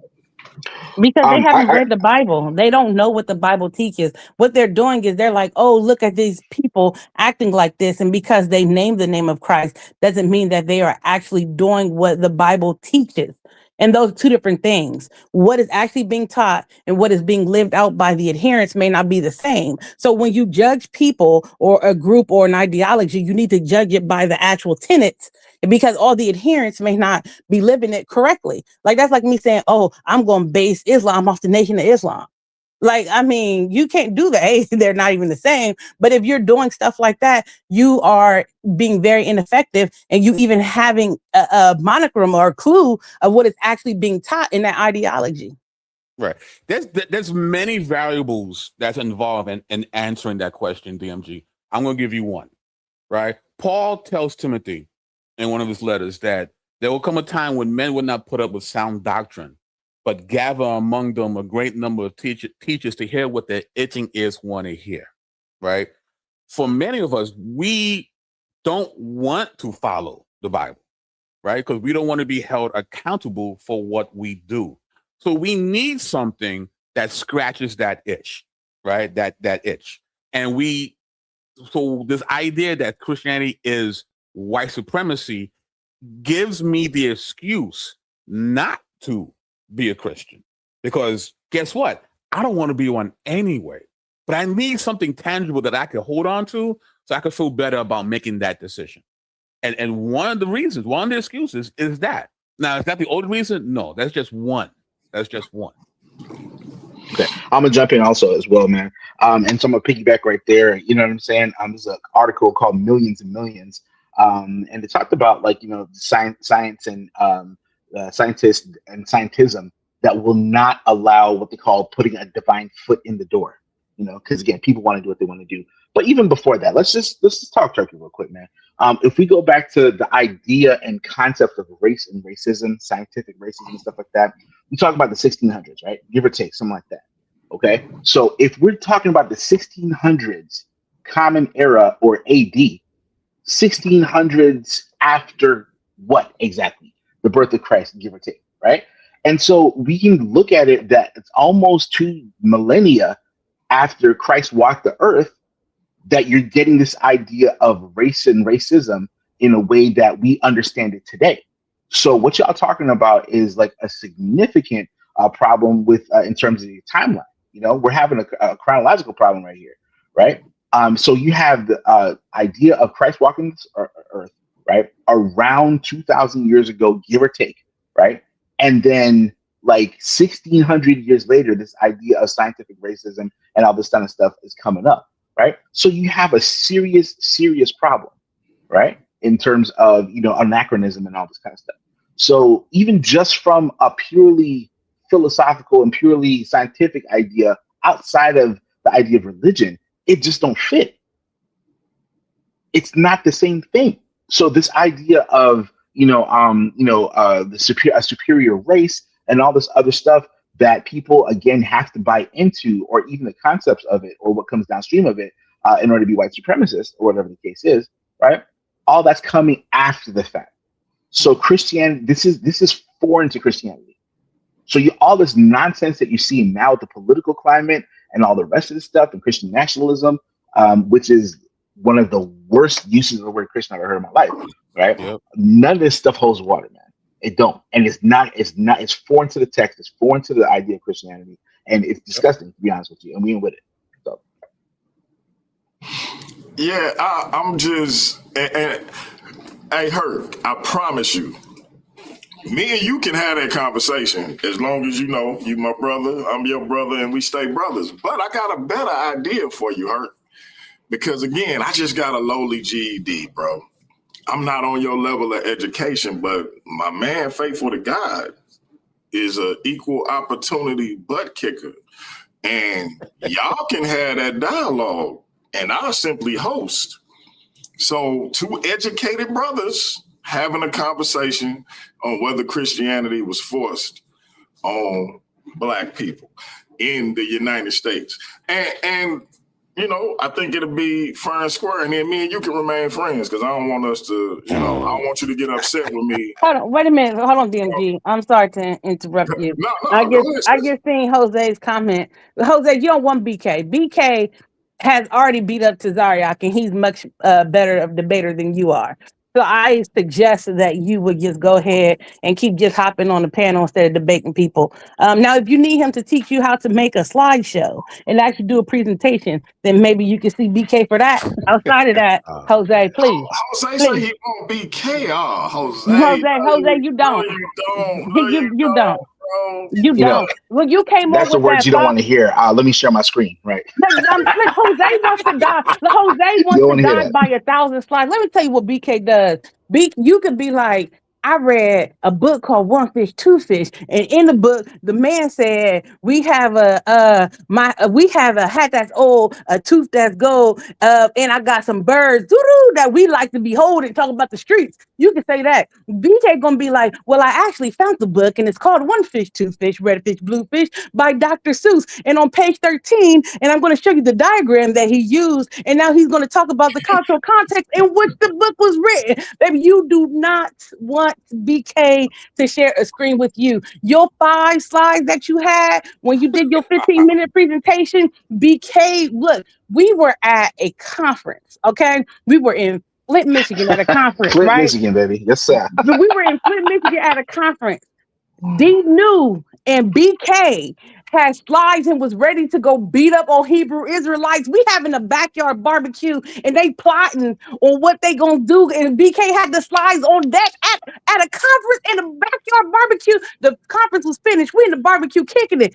BK got the slides on deck. Okay, we in Philly. BK up here, he's one of the conference speakers. We in Philly. BK and D New on the conference. Adam, they in the conference speaking. And they ready to be outside with he had the slides on deck in Philly. I'm like, Sam, he is a conference speaker. And I know my brother, he like to be like, oh, I'm just, a lowly servant. My brother is a conference speaker. My brother has beat the brakes off to Zariak and all this. This is not what you want, Jose. It is not. I assure you, I have seen you hop on panels and back up with people who wouldn't be able to understand the first 3 slides of BK's a presentation that he would give. Jose, he has Jabari's career is over. Adam and BK has ended Jabari's career. Then he bring on Dr. Falk and show why the temple that he talking about he got or his whatever he got going on how that's not even accurate to what he's saying he believes. I assure you, the conscious community killer is not who you want to see. You safer with just hopping on here with DMG and giving your opinion about the debates that they be having. That's what you should just stick to. Don't chase waterfalls, Jose. And I'm telling you, as somebody who listened to what you said in the past and have watched what you said, baby, I'm telling you, this that ain't what you want. You ain't it hurt. You ain't safe with Faithful either. I would love to see you talk to Faithful. Faithful gonna listen. He's so precise. What he's going to do is listen to every word you say. And he's gonna take the words that you did not accurately represent, and then he's gonna be like, let me show you where you cut yourself. And then he's going to destroy you with your own stuff. And then he's gonna biblically assassinate you. Herc, I assure you. Don't DMG set you up. DMG beat you up. DMG has literally backed you into a corner, and then you start backpedaling. So what happened was, Herc, don't do it. Wait, I was there for that one. I saw that. DMG had 2 dudes in a headlock that day. I saw that. Oh, He man. did. Effort. was Jose About and Herc. effort. Matter of fact, it was Jose and Herc. He had the head It like was Jose, crazy. like DMG did it without effort too. It was I'm wild. what just a it was brother from St. no. Louis with a GED. I'm not on Jose or my man Hercules level, man. Yeah, okay. DMG All right, DMG then. had both I of them beat down in the I was chat. there for I'm that just one. saying. I was there for that one, so bro. to the person that is talking about Christianity being forced on the enslaved, I think it would do you some justice to just take a just a meander down the halls of history. First of all, the slave owners didn't want Christians to be slaved. Want to know why? Because they knew they were afraid that if the enslaved would actually be would if a lot of them or some of them who weren't Christians, if they would become Christians, they wouldn't be able to enslave them. Do you see that? They didn't want them. They didn't want them to become Christian because they knew that if these are my Christian brothers, I couldn't enslave them. That's actually historical fact. Yeah, They Yeah, didn't do want enslaved that was at getting their first, freedom. what, The what right? enslaved was the people were coming sister? over here was getting their So freedom. so What was the first, sister who won the lawsuit because she was a Christian and deserved to be set free in Yep. accordance with the law? Yep, because when they first start bringing the enslaved over here, if you were a Christian, because what part of exactly. their rules were as you They couldn't didn't enslave Christians. they didn't want the enslaved to become Christians. And this is why we have the thing called the invisible institution. I don't know if you ever heard of Talk that. about it. Talk They about it. call the church the invisible institution because the enslaved had to sneak to be Christian, to have services. There's the book, The Voices of Slavery. These are the slave narratives. They would talk about how the master's pastor would come and preach to them and say all kinds of stuff, but they knew there was one entry where the young lady that was sharing her story. She said we knew he wasn't really saying anything, but we had to listen. But they would go and have their own services in secret in the swamps. They would hide so that they can have services and they can worship God because it was prohibited, right? It was this controlled, contrived, I fake Si- Christianity that they were given. Sister So Shadi, can I just ask you a question? I'm sorry I to don't know. interrupt. You gotta I, know I'm that. I'm sorry to interrupt, but What's that? you just pointed out how they had to sneak out into the cover of night and Yes. have church. Now, Yes. if something was mandatory, Why if would I sneak? that's all I wanted to ask. I wouldn't have to sneak if I'm allowed, if it's not an issue. Like they deliberately prohibited you from reading, not just so that you enslaved wouldn't be educated. They didn't want them to read the Bible either. Do you know why I didn't want to read the Bible? Because you had the Exodus narratives. I can't let you read that. I can't let you see that this God of the scriptures is a liberator of people. I can't let you see that. But here's the thing, as much as hard as they tried and that all that they did to give the ones that went before us this watered down, fake, twisted faith, guess what? These people heard the gospel. They heard about the God that loves, that died for us, and they placed their faith and their trust in Jesus. And that faith and that trust gave us Harriet Tubman. It gave us Sojourner Truth. It gave us Nat Mm. Turner. It gave us Fred Douglass. It even gave us Marcus Garvey. Like, please, come on now. Come on. You gotta see, you gotta be able to see through. And listen, I'm not one to say that white supremacy hasn't done a number on the West, right? Listen, we could see it. We can be honest about it. In the words of my brother BK, we got the smoke for everybody. Okay. We have people in our community who wrote books on the whitewashing of Christianity, who call these things out. But here's the deal: just because white supremacy did a number on the West and on the African diaspora in the West, that doesn't make Christianity false. And you got to be able to navigate and wade through that. That is the sign of being an intellectual, that you can actually take data and you could sift through it and get through the truth and not fall for emotional rhetoric. And it's easy. I'm not saying this in a pejorative way. It's easy to become emotional because of the things that have been done, to us as a people.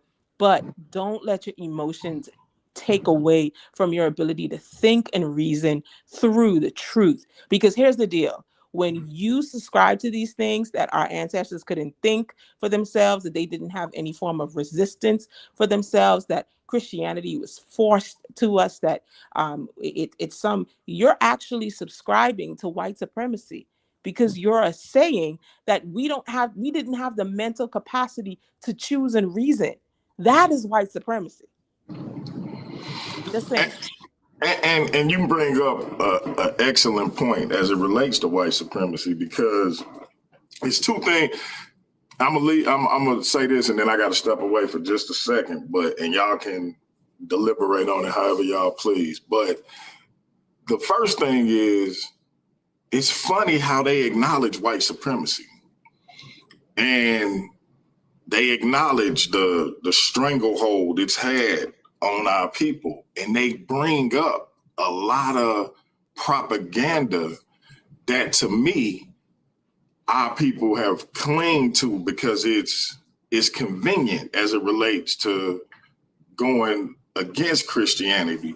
But I don't know if anybody ever thought to think that, like, when we look at what our ancestors actually said, the very people who y'all saying these things happen to, it contradicts these narratives that they be coming with. So it seems to me that white supremacists really, it's not far-fetched to say they the ones putting the propaganda that y'all be coming with out. Because just like they ancestors, they don't want y'all to be Christians. And it's just like my man say, Christianity is a copy of the Saw, Set, and Haru story. Like, bro, this, like King Herc. Hey, man, I don't even know if we gonna have that conversation, man, because for real, it'll get ugly with that particular BK has comparison. already debunked that. BK, I think Adam was on there too. BK and Adam has already debunked that notion. Matter of fact, I think they did a review of the 16 crucified saviors? Saviors. Yep, and they went ahead and debunked the whole thing, Let all of them. Herc live, because Herc, Sunday, me and you, Herc, I got a joint with Elder Yara, I think a little earlier in the day, and then it's me and you can have that conversation, bro, and it'll be a respectful back and forth, I promise. But if you come with some fugazi stuff like Christianity is a copy of a Saw, a Set, and Haru joint, it's gonna be bad for you. And I'm being as your brother, I'm telling you it's gonna be bad for you. Cause I know a Saw, a Set, Haru joint like the back of my hand. But I want to ask y'all this before I make this run right quick. Why do y'all think it's so much focus on the enslaver and the claim that the enslaver was a Christian, but you never hear about the abolitionist who was a Christian? Because we got a direct compare and contrast on what Christianity is supposed to be and what Christianity ain't. But we hear about the enslaver ad nauseum, but we never hear about these Christian abolitionists. I'll be right back. Well, again, right? For many people, they need Christianity to be false, right? It's a necessity, because if it's not, if Christianity is true, well, now it follows certain ramifications now, because now you're going to have to figure out what it means to be with God of the Bible. And they don't want to have that conversation. So it's much easier to believe the other narrative, to give yourself an excuse not to follow Christ.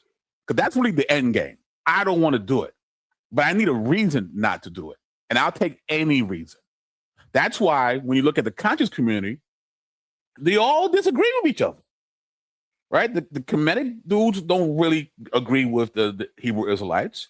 The Moors don't really agree with everyone else, and then you got some black atheists mixed up in the middle. But you know what they all agree with? Christianity is the white man's religion. That they can agree on. because that's really what they need. They need that. And you can believe whatever you want as long as you land on that particular point. But y'all beating up all of their heroes and master teachers and the people that they look up to. Like all jokes aside, y'all really have.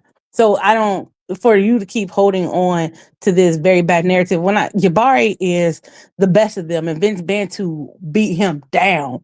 Then they went and got Richard Carrier, the white man, as their prime scholar, and Uncle Damon murked him. Like, it was so bad that man was like, I'm going down the mountain as I go, because that man was losing so bad. David was parsing the Greek in real time, and that man ain't know what to do with it. So he went from no Jesus to maybe there's a Jesus to cosmic Jesus. Like that, David beat that man so bad he now believes in a cosmic Jesus.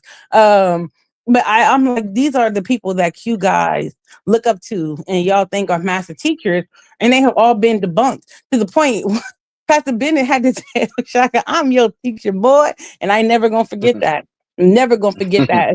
Like Chris Harris, y'all so-called champ, has ran from Pastor Bennett in the middle of the debate because Pastor Bennett was beating that man so bad. That man was like, I'm done, and left and ran off. So the people that y'all adhere to as master teachers, the least of us can refute them. And I'm like, this your king? And it can't possibly be. Like, I've seen faithful dismantle people's arguments in like 5 minutes and just beat them down. Like, I don't know what the expectation is. It's like the new crop of people. I've seen faithful destroy points before they make them. Faithful be like, well, I know where you're gonna go next. You're gonna go here, right? I got a cut for that. Oh, and then you it's like, sad, but it's crazy. It is. And I'm just like, man, look, they was so polite. The beta buck. And I'm just like, you an upstart. Damon Polite got so scared of Damon because initially he was like, oh, we're not gonna have Sonetta in the middle of this debate. We're not gonna include him in the debate. He realized that he was about to get the brakes beat off of him by Damon. So then he was like, oh, let's get Sonetta. And then he started trying to back pop out of it too. And was like, no, well, maybe we could do it like this instead, after they had already came up with how the debate was going to go. And that's what then Polite said, well, that community's stupid anyway. Polite said y'all was stupid. It ain't us. It ain't the urban apologetics. It's not the apologetics community, not the Christian community. Polite said y'all was stupid, and y'all still follow him. So I'm inclined to believe him. And this the thing. Like my man Herc say, not all white people are bad. And I would ask you, Herc, because you taught the children of white people martial arts, and I'm sure you teach them in the classroom. Are all white people bad? You tell me. You would probably know more than I would, because you probably interact with them more than I do in terms of they, especially in their adolescence. Are they all bad? That's a question. That's a question for you to answer, because I'm saying no. I'm saying because Christianity is so powerful, you had white people going against other white people to help our ancestors gain their freedom in the name of Christianity. Right. So they died for it. Like what we talking about. So one of these people was perpetrating a fraud, bro. It was either the enslaver or it was the abolitionist. And when you look at Christianity, like when you actually look at it, when you study it, you ain't even gotta be no Christian. You ain't gotta want to be no Christian. When you look at Christianity and you study it, you know the enslaver was perpetrating a fraud, if they even claim to be Christian. Mm-hmm. And I'm just saying, like, as a quote unquote educated man, you have to see that. But for some reason, you got this block on when it comes to Christian. Like y'all, it get weird to me how y'all can sit up here and say the things that y'all saying with the evidence that y'all have. By and large, in mass, our ancestors didn't even convert to Christianity until after the year 1800. When was it forced on them? Because we got over here in what they say, 1690? And listen, many of us already knew the gospel when we was brought here. So it's not like the first time we heard of Jesus was in America. That's not true either. Like, what we? Come on, man. I just want to have a real conversation. I'm not trying to get you to convert, bro. I'm saying put some respect on your ancestors' name that you claim to respect, but you clearly think they were some weak dummies. If you think somebody can make them believe something, especially when the actions that they seeing inflicted on them and they brethren contradict what they being told to believe, according to your logic, when it goes against the very thing that they said. They said they didn't believe it. And it's a lack of gratitude too, because you are currently reaping the benefits of these men and women who put their faith in their lives into the gospel. You're reaping the benefits today from what they did. And BK, I'm willing to bet my man ain't never read a slave narrative. Yeah. And I'll say this much too, if I can jump in, y'all. As for the brother, I've never met you, know anything about your hurt, man. But God bless you, bro. I would say this, man. Like, if you are interested, I really would recommend this to anybody, anyway. But in 2022, a movie called Unspoken by the Jude 3 Project came out.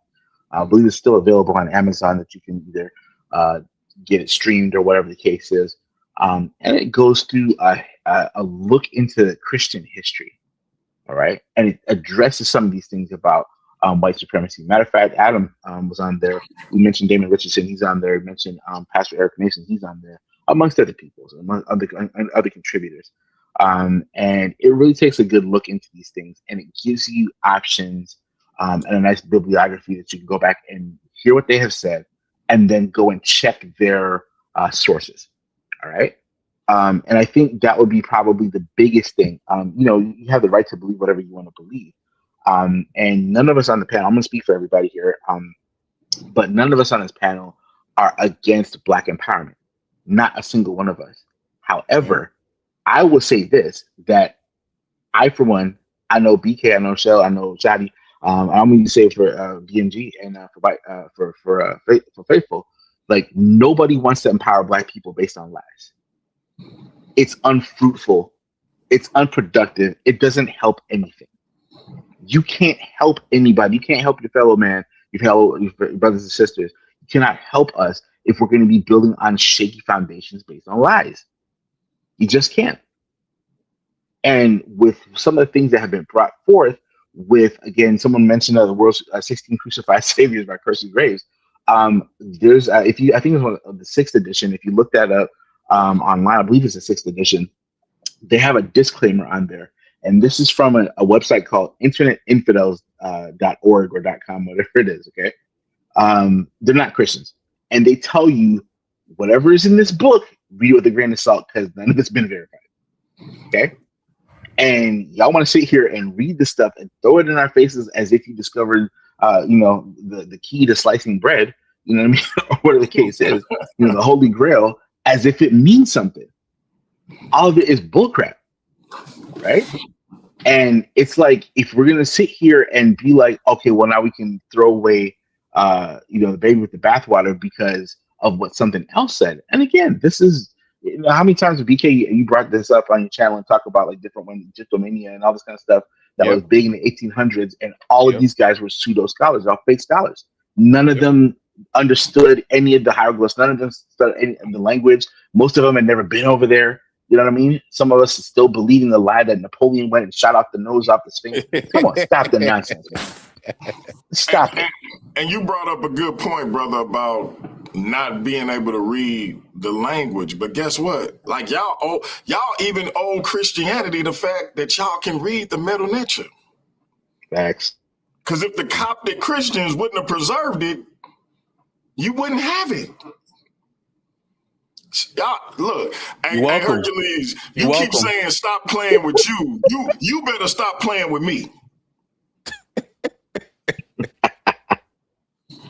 BK, are they familiar with your Hermes Trismegistus?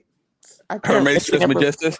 I don't know. Hermes all along. That was such a wonderful series. I think that it's worth listening, because it really cosplay got a lot of the modern day ideas about, Comedicism really came from this fault. These people that couldn't read the metanator, they had no clue about what these Egyptians actually believed, and then they produced this stuff to you, which were a lot of white people, right? A lot of these people were white men and women who came up with these ideas, gave you this repackaged, Yep. commercialized idea of what it meant to be an Egyptian, in the ancient Near East, and you guys are believing that.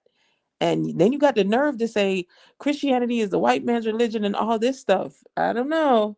But as we That start joint is doing the lily DNA white. test, That joint is lily white. That we start joint. doing the DNA test on some of this Not stuff. And yeah, not to mention mm, to your point, have any of these guys ever bothered to look at the genetic records of the Egyptian mummies to see if they're all or by majority even the same people?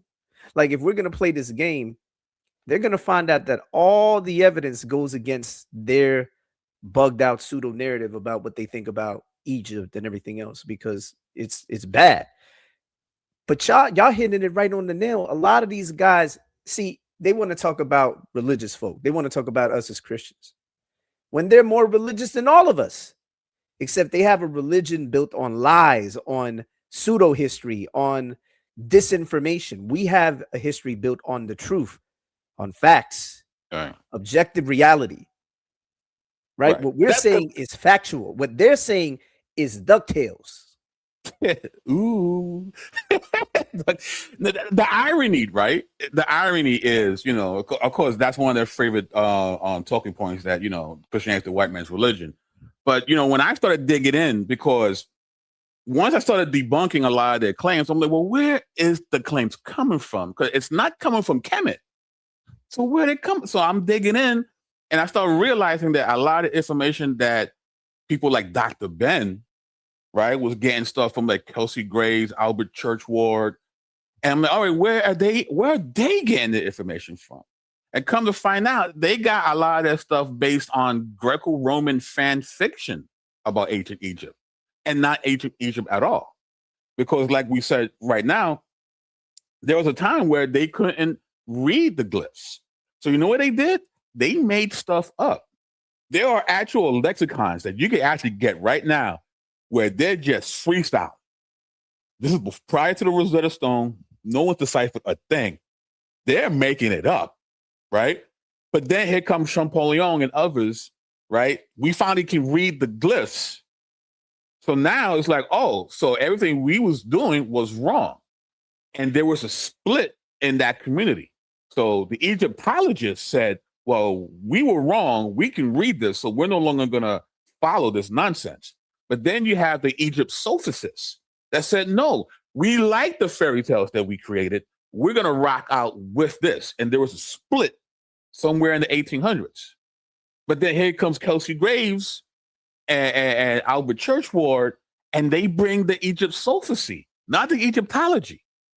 And then your pillars of the conscious community get the information from Kelsey Graves and Albert Churchward, right? As John Henry Clark says, the radical white scholars.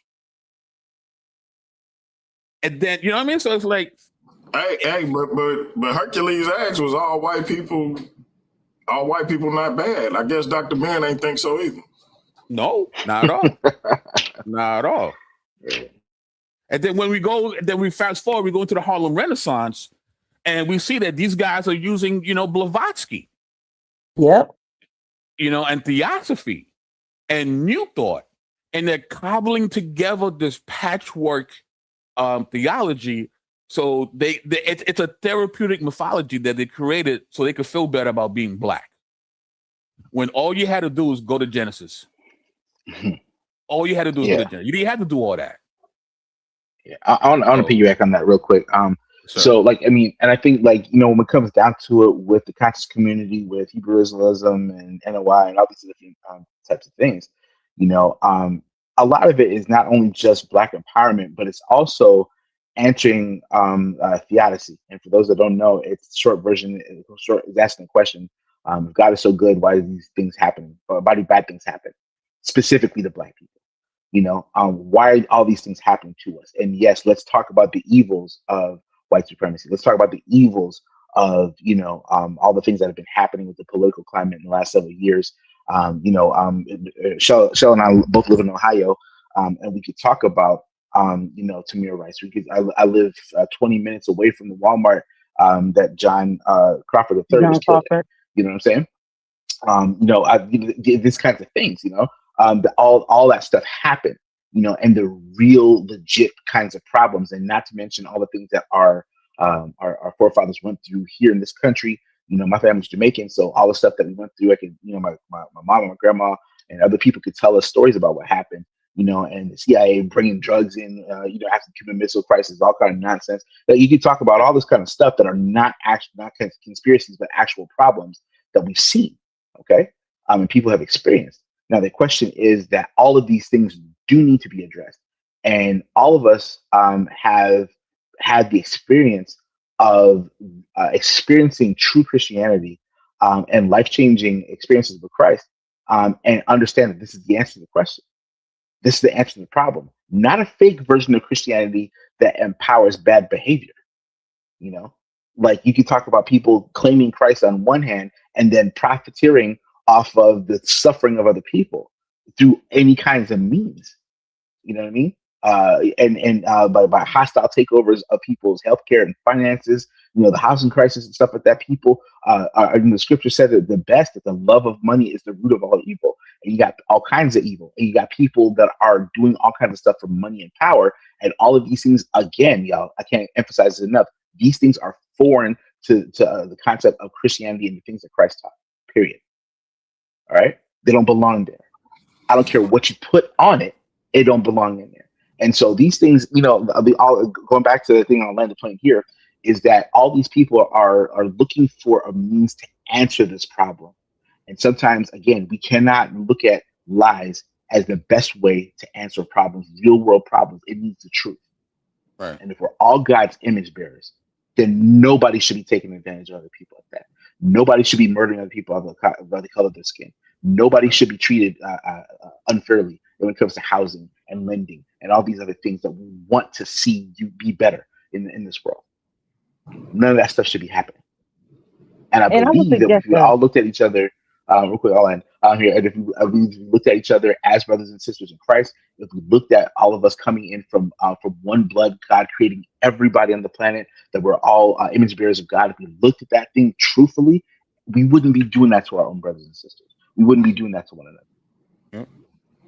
and I would suggest reading A Burning House by Brandon Washington and Whitewashing of Christianity by Jerome Jerome Gay. Gay, yep. I would suggest reading both of those books because, especially if you feel like Christianity again is whitewashed and it was forced on our ancestors, both of them do a very great job at. So, whitewashing Christianity goes into the history, it debunks a lot of myths, and it talks about like where a lot of these things come from and these ideologies and teachings come from. A Burning House does a really good job at showing that how Black people are Christians, like what this look like with white supremacy and all this other stuff. I would say both of those books are really good readings to get a good grasp on those like if you have these questions and you think that Christianity is pagan or the white man's religion, all this other stuff, those two books would be really good reads for that. And I will also say, if you want to just hang out and you don't want to, Pastor Jerome is actually having a conference June 12th and 13th. It's called Urban Urban Reformation. Urban Reformation. Pastor Bennett is having a conference in August in Bloomington, Illinois. If you want to like really get and find out what Christianity actually teaches, the ideology of other religions that come from that. If you want to really get in depth in the community and find out if your assertions are correct, those are just a couple of things that you can do and a couple of things that you can read. So that way you won't be misinformed when you make statements that aren't true. And if you are only reading books that keep you in a silo of yourself, you're doing your own self a disservice. When I study, I always study the best scholars of whatever I'm researching. because I don't want to be misinformed or misrepresent or miscategorize other people's belief systems. And I think that's unfair to try to use the worst of the adherents and not actually study the best of the best when I'm trying to make a statement or a value judgment against something else.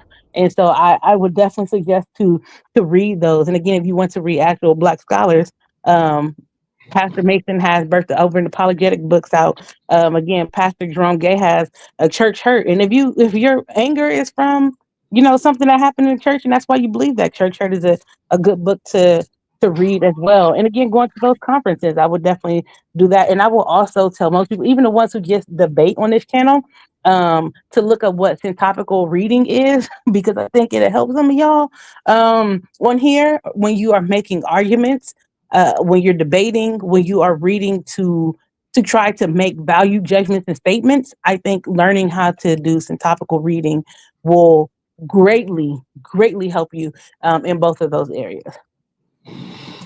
And listen, man, y'all better stop playing with Michelle Turner now. Y'all see, she don't even tout her education. Like when she in the chat, she just be getting on y'all neck. But y'all better stop playing with her. And shout out again to my man Nobody, because I don't know if I ever told nobody this, but I'm gonna say it right now because it is the truth. I think it was my first or second conversation with him is where I really began to realize I wasn't necessarily in a state of unbelief. I was just angry at God. I had lost a daughter in 2002, and I lost my grandmother.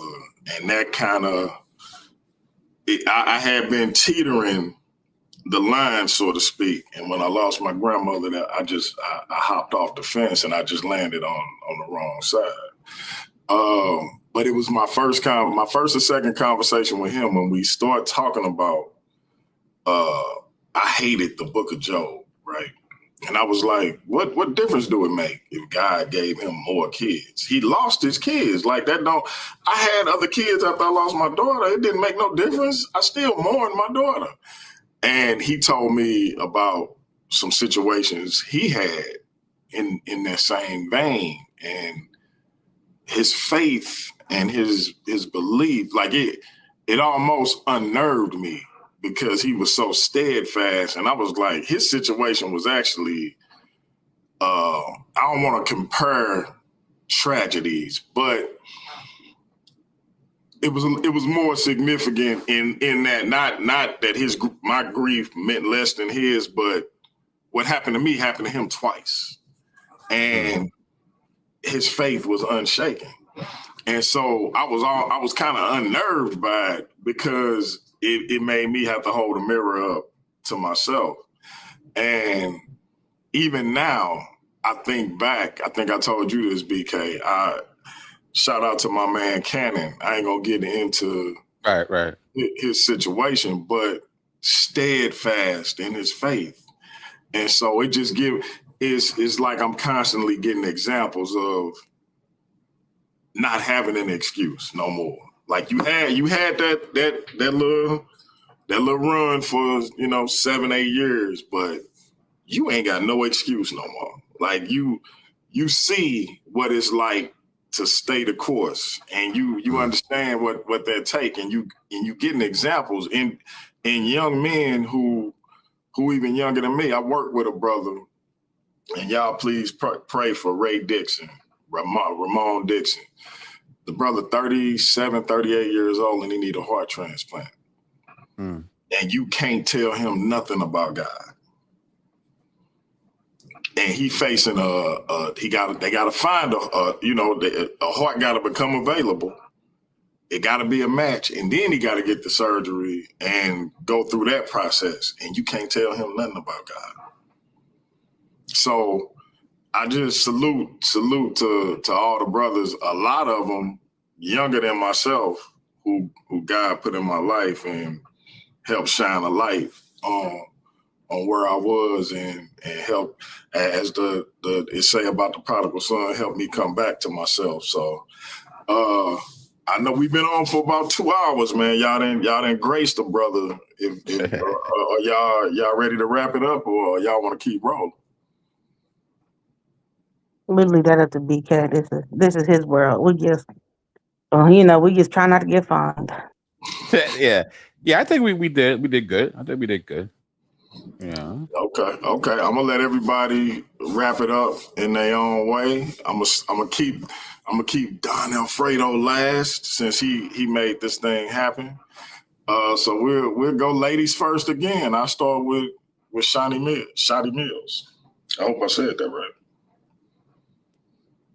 Oh, she left. What you want? She Nah, go. she fell off. he My said, bad. he My said Jesus might not be done with you, but I am. bad. Nah. There you go. There you go. I'm just playing. No, she is literally one of the smartest people I know. And you did bring up like I don't bring up my Oh, there she education. goes. Are she back? Okay. Let her let her speak a piece. Yeah, go ahead. Close out, sis. Who, me? Yeah, we're I'm wrapping up. sorry, my line dropped, so I didn't hear We're what was closing out. the So everybody's getting their last. Oh, sure. Well, first of all, thank you, DMG, for the opportunity. It's always good to be with the crew. Um, this community just is a godsend. These are my brothers and my sisters for life. And so I just want to say to those listening, if you're watching on the replay, um, listen, you are at a place in time in history where you have access to a lot of information just in the palm of your hands, and you have the ability to really dig into some of the things that you believe. So I would encourage you to take a second, breathe, um, and just give yourself the opportunity to engage with a dissenting view, just to see if what you believe and what your position, if it holds, if it stands up, and if it you shouldn't be afraid to interrogate what you believe or what you think, um, because if it's true, then it's true, but if it's not true, then you have to challenge yourself. Am I going to walk away from that? And as always, I just want to share just the gospel with you all. Like, listen, we have in Christianity is, first of all, it really is the best answer to reality, to all that we see. We have a loving God who looked into the brokenness of this world that came about because of sin. And he decided that he would come and step into our brokenness, and he would become like us in every way, except without sin. And he would die for us, so that we can be reconciled back to the Father. That is the type of love that you cannot buy, that no other God, no other system is going to provide for you. But that's what God did. The God of the universe, he loves you that much that he did that. So give him a chance, give him an opportunity, put your faith and trust in him, believe the gospel, and allow the Lord to be king and ruler and savior of your life, because he made you. But yeah, that's all I have to say. Interrogate what you've come to believe or know. Don't be emotional about it, and be willing to reject when you find out that Christianity is true and everything you believe is not. Amen. Have a good night. Appreciate you, sis. Michelle Turner. Um, Scotty is really she literally is one of the smartest people I've ever met in my life. And and I say that all the time. And she was like, no, I'm not, but she really is. Like she makes me she make me tighten up my stuff when I know I'm about to have a serious conversation with her. Because she is one of the people, and I love her. That's my sis. That's what I'm gonna say. But she stole my gospel message, but I'm gonna let that slide. Um, but I oh no, look who it is. But I want to say that I don't talk about my education because you brought it up, DMG, because a lot of people on this side of the track is very anti-intellectual, and I don't like that. I really do not like that. That bothers me so much when BK. You don't say. They are, and that bothers me. Like even when Adam and BK had the debate against Tazariak and what his What's his name? name again? Akkad? Yeah, I was about to say something. Yeah, I was about to say something else, but I'm gonna let it go. When y'all had the debate, like he was like, the problem, look them books behind you.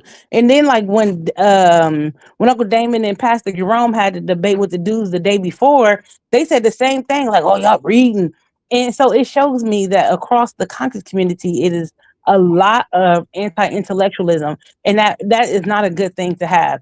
Especially if you're going to tout that black people is the blueprint and black people is this and black people is that, and then you refuse to acknowledge education, and then when somebody with an education come and make a statement to you and you pretend that you know more than somebody who have studied in the area that you are referring to, you really ought to be ashamed of yourself. And I believe that you guys can do a lot better. Then y'all be like, read the miseducation of the Negro and read from Babylon to Timbuktu. You want me to read books that my 13-year-old cousin will refute at 13?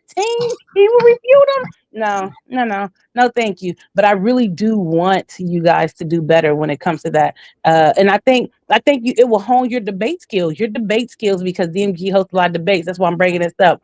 Your debate skills will be a lot better if you guys did that. Like, I laugh and I joke, but honestly, y'all run from the Slim Reaper because he actually is educated and he will smoke all y'all, and y'all know he smoke y'all. I don't, without even studying, and I don't even like to debate. I would easily come and refute some of y'all. It's just not worth it. Because I don't want to be like, oh, it wasn't a fair fight. She's a woman, because you didn't got smoked. But I digress. But I do think that we have to do better when it comes to being anti-intellectual and reading more than just books that keep us in our own silo.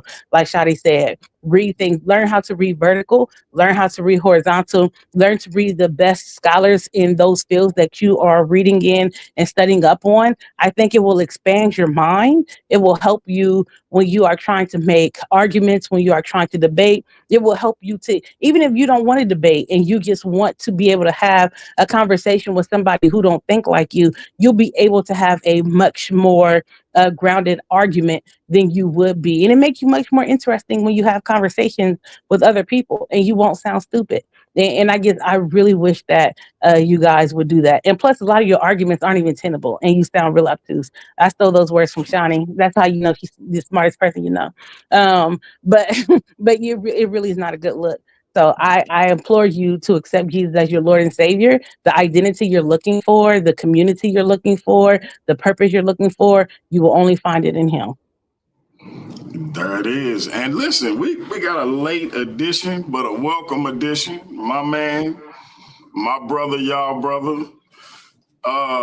What's on your mind, bro? I was having everybody close out, but now they might want to stay on for a little bit. Those shot enough by go ministry my Haggadah. Right when the Abos thought they were safe. Look who showed up. That's like, get him, Doc. Get him. Yeah, we got the whole conscious community covered. You know what I'm saying? Yeah. The 12 tribes started in the building. The 12 tribes started in the building. 12 tribes, tribe of Gad. You better believe it. Yeah. And just so you know, bro, I know you know, but the tribe of Gad and the Seminoles are different. So yep, Reuben. They say that the tribe of Reuben, but we gotta ask them. What Seminoles, fam? Seminole proper or the Eastern Band of Seminoles? Because they different. Y'all don't know that. Y'all don't know that. Oh, we gotta hit him with that Don DeMarco. No. Hey, but yeah. So, fam. So yeah, I'm definitely gonna have my brother back on, and we're gonna talk about all that. Definitely. Yeah, I apologize for the late. I had some family stuff to take care of, but I think everybody's settled in for now. So I just wanted to pop in, show some love, and let them know that yes, I am part of the Bodega crew, and these are my people. This is my family. So appreciate it. Just in case there's any doubt, and I roll with DMG. I roll with DMG. So you got a problem with him? You got a problem with me? I appreciate you. Facts, Bill. I appreciate I'm you. still looking at JJ Strange, and I know that's DMG's friend. Oh man, man, Hey, remember man. JJ said I only became a Christian because of my wife. Remember that.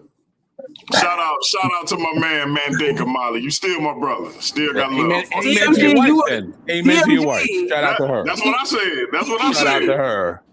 Hey, real quick. Hey, brother, who DMG, said you were that about forced to you? be a Christian too. Hey, I said the same thing, BK. Salute to a praying wife. You hear me? You know what I mean? Hey, Amen. brother, who said that about you? Mandinka Molly, aka JJ 7000. JJ 7000, Mike. Man, JJ 7000 y'all seen the police records. Y'all seen Here who he we was go. beating up Here we on, go. right? Don't get messy. Y'all Trying seen to the get police messy. records, right? I know It's y'all all seen the good, police man. records.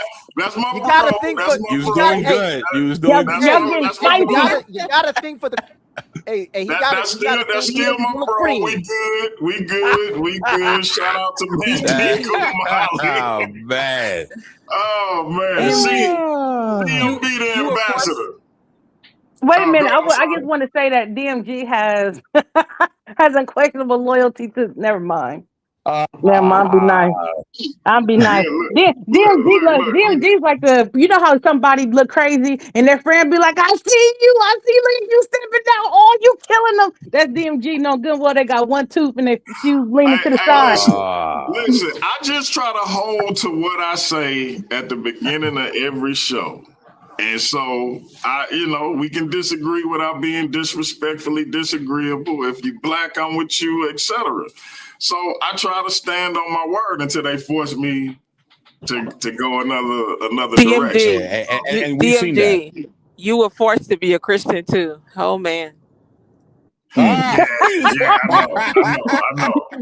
Like his ancestors, Shotty, like his ancestors, he was also forced to be one. Like He his had no choice. ancestors. He had no choice. Just strangled, But that, strangled to the Michelle, cross. and listen, I tell my man JJ this. That's how I knew I was winning that debate. When he said that, I was like, oh yeah, I'm winning. He kept saying he kept trying to say it was bad. That debate was terrible. But JJ loses all his debates. So do Chris. Chris is not the brightest bulb in the bunch either.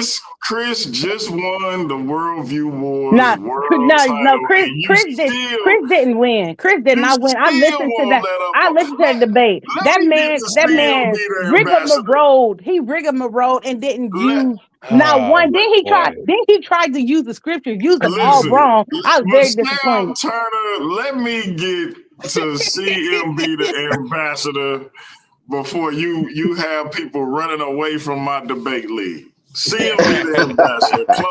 Close out before Michelle Turner turn my debate league on his ear. Yeah, Shell can tear up a house, man. We love her for the pieces for that. You know what I mean? Yeah. I'm glad you're on our side.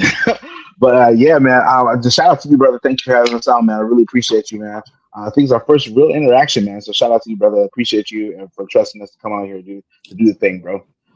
So closing out, I am a pastor. Actually, finally, I'm going to admit that, BK.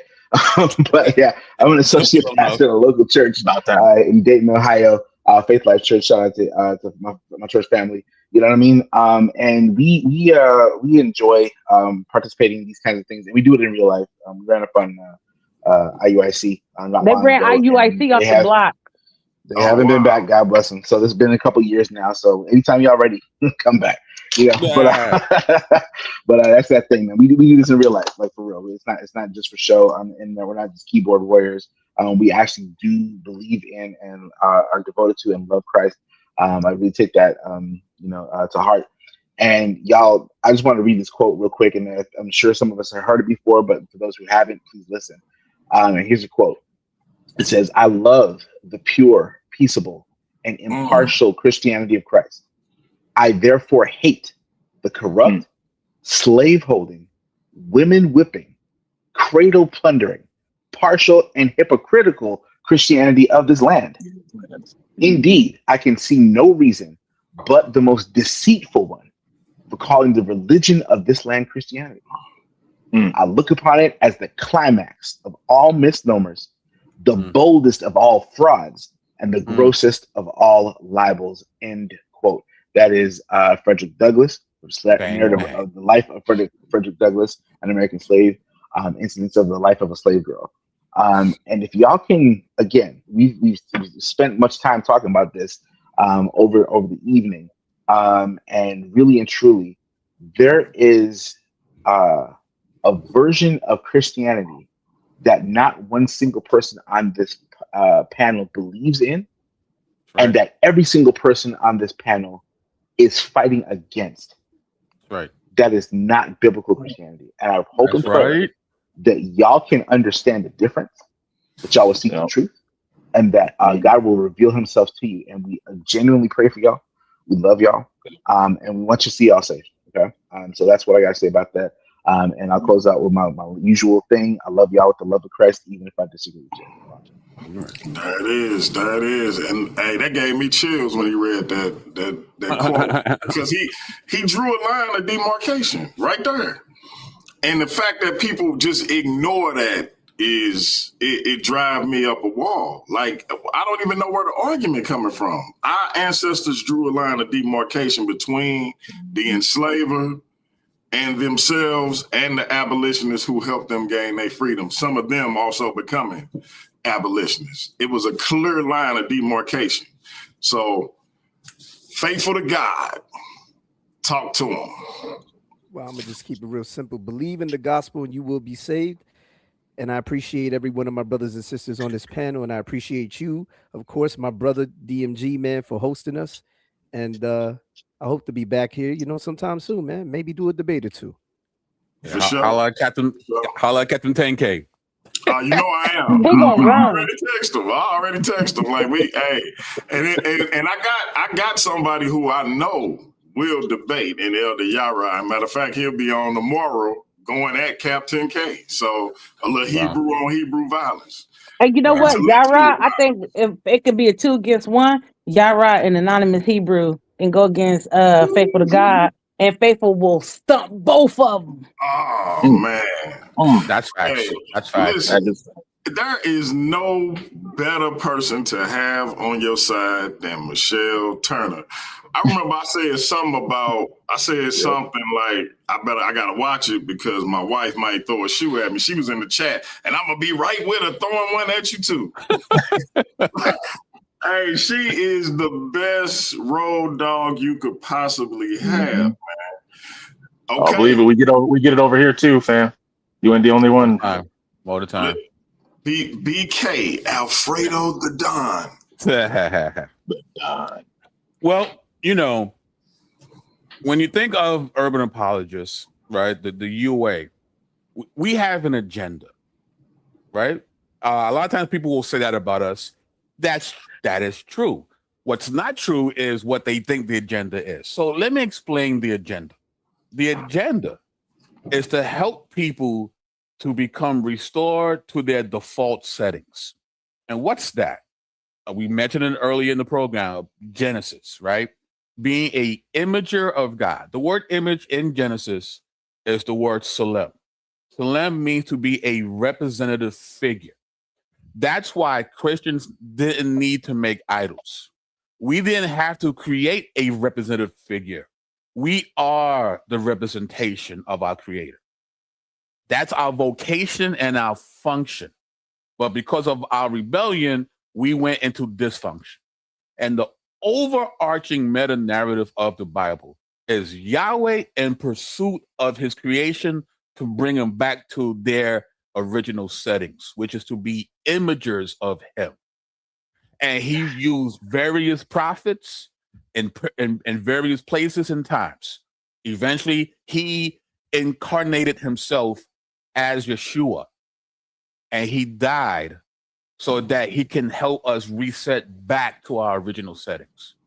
And he has commissioned us, these images here, to expand his sacred space and to bring people back into their original settings. You have the ultimate identity in Christ. You are the Imago Dei. You are the Salem of the Most High God. And God loves you so much that he came down and died so that you can have that. So you can come back to Eden. That's the agenda of the UA. We want people to get their sins forgiven, to be in tune with God's spirits, and to come back to a Edenic identity.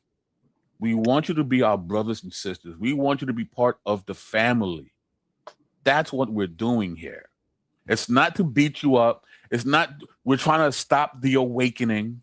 No, we are the awakening. We want you to wake up to what your real identity is, and that is a imager of Yahweh. That's why we do what we do. You know? And yeah, do we have some fun while we do it? Sure. Yeah. But that's the intent. Everybody here on this panel, that's what we're trying to do. Now, you might not like how we do it, but appreciate the heart. We are here to help. We're here to serve. That's what we're trying to do. All right. So with that, I yield. Thank you so much, DMG. And we appreciate it. And there it is, man. Listen, I appreciate y'all coming on. It was definitely an honor and a privilege to have y'all. I didn't even know Michelle talked as much as she do. But her voice and her zeal was definitely welcome and always will be. And just shout out to y'all, man, because like I said, behind the scenes, I know a lot of y'all was praying for me and hoping that things got back on track. And if you know my story, you know, hey, it was, my wife is a steadfast Christian, always have been. She was raised in the church. And so, you know, challenges came in the marriage, challenges with the children, because I've been telling them one thing and now I'm doing another thing. So you had a lot of things had to happen for God to get this thing back on track in a way that I didn't even realize what the consequences of. Because what if one of my kids or all of my kids decided to follow the path that I was on, and now here we are. And I've experienced that with friends who, in talking to me, they went a particular direction. And now that I'm back, as I like to say, I came back to myself, as BK was just explaining. Now we have some difficult conversations, and I'm finding myself with a heavy heart because I feel like I'm part of the reason they on the path that they on. So it's incumbent upon us to follow and learn and gain information as it pertains to not just the Bible, especially the Bible, but in our own history, because we got some notions about our own history that's just not true. And the more we learn about that as it relates to the Bible, the easier it is for us to see how our ancestors came to what the decisions they came to, and why it's so natural for us to follow the path we follow. And so salute to everybody that came on the panel. Salute to those who couldn't make it. Shout out to my sister D New. She was one of the people who I was engaging with earlier, real early on in vocab chat. So definitely appreciate y'all and the work that y'all been doing for the time y'all been doing it, and y'all keep up the good work. Shout out to the chat. Shout out to everybody that joined in. Those who know they played a role in me getting back on track, I salute y'all as well. And tune in. Tomorrow I got Elder, I said Sunday, but I got Elder Yara tomorrow from 2 to probably around 3:30. We're going to do it for about an hour and a half. But he is countering what Captain K said about John the Baptist. And then hopefully Sunday, either way, I'm going to have an open panel on was Christianity forced on our ancestors. Hopefully Hercules will come up and join me, and we can have that back and forth since he was losing his mind in the chat. Hercules, you still gonna be my brother afterwards, man. You may not like me as much, but you still gonna be my brother. Become a little baby Hercules. Yeah, we ain't gonna even talk about, him being an African spiritualist with the name Hercules. We ain't gonna talk about that. But you my man, Herc. You my man. That being said, family, we will be back at it again. And appreciate y'all for tuning in. Till next time, that's peace. Next word Peace. sound y'all hear gonna be that of Big Hemi. I don't got no friends. I don't got no friends. You know what I mean? I got supporters, people on my side, and people on the other side.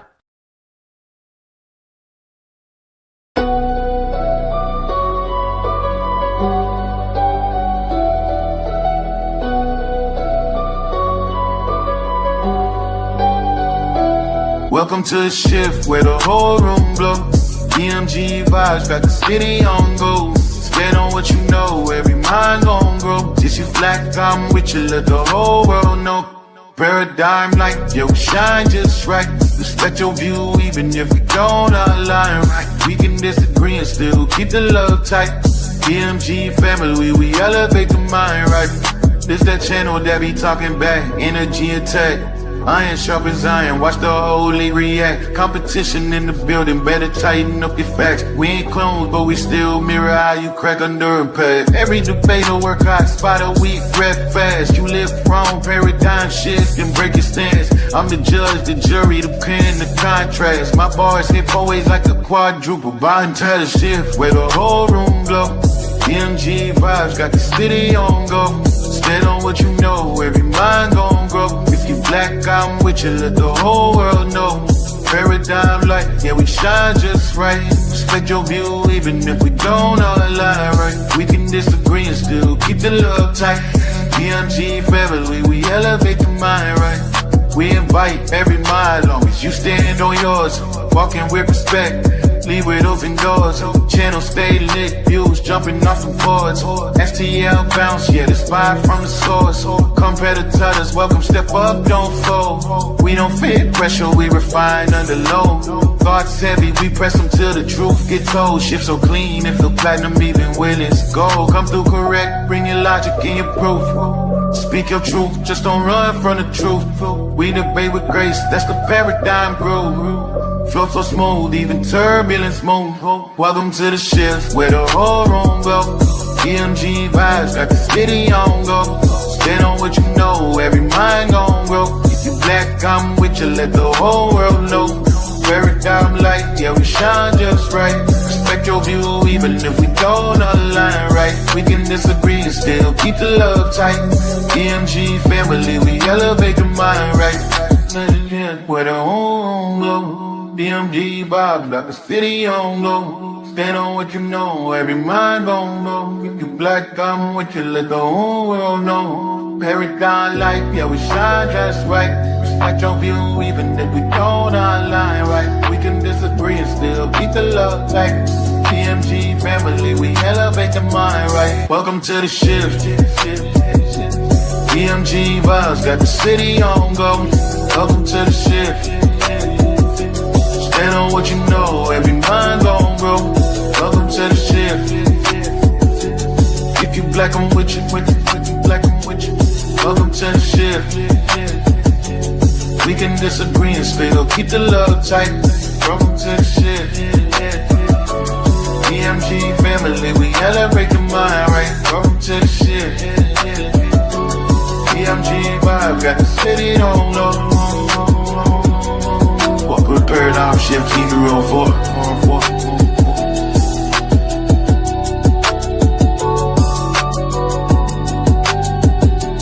Y'all know I say that greeting for one reason and one reason only. It's because if you black, I'm with you. And I hope that you with me.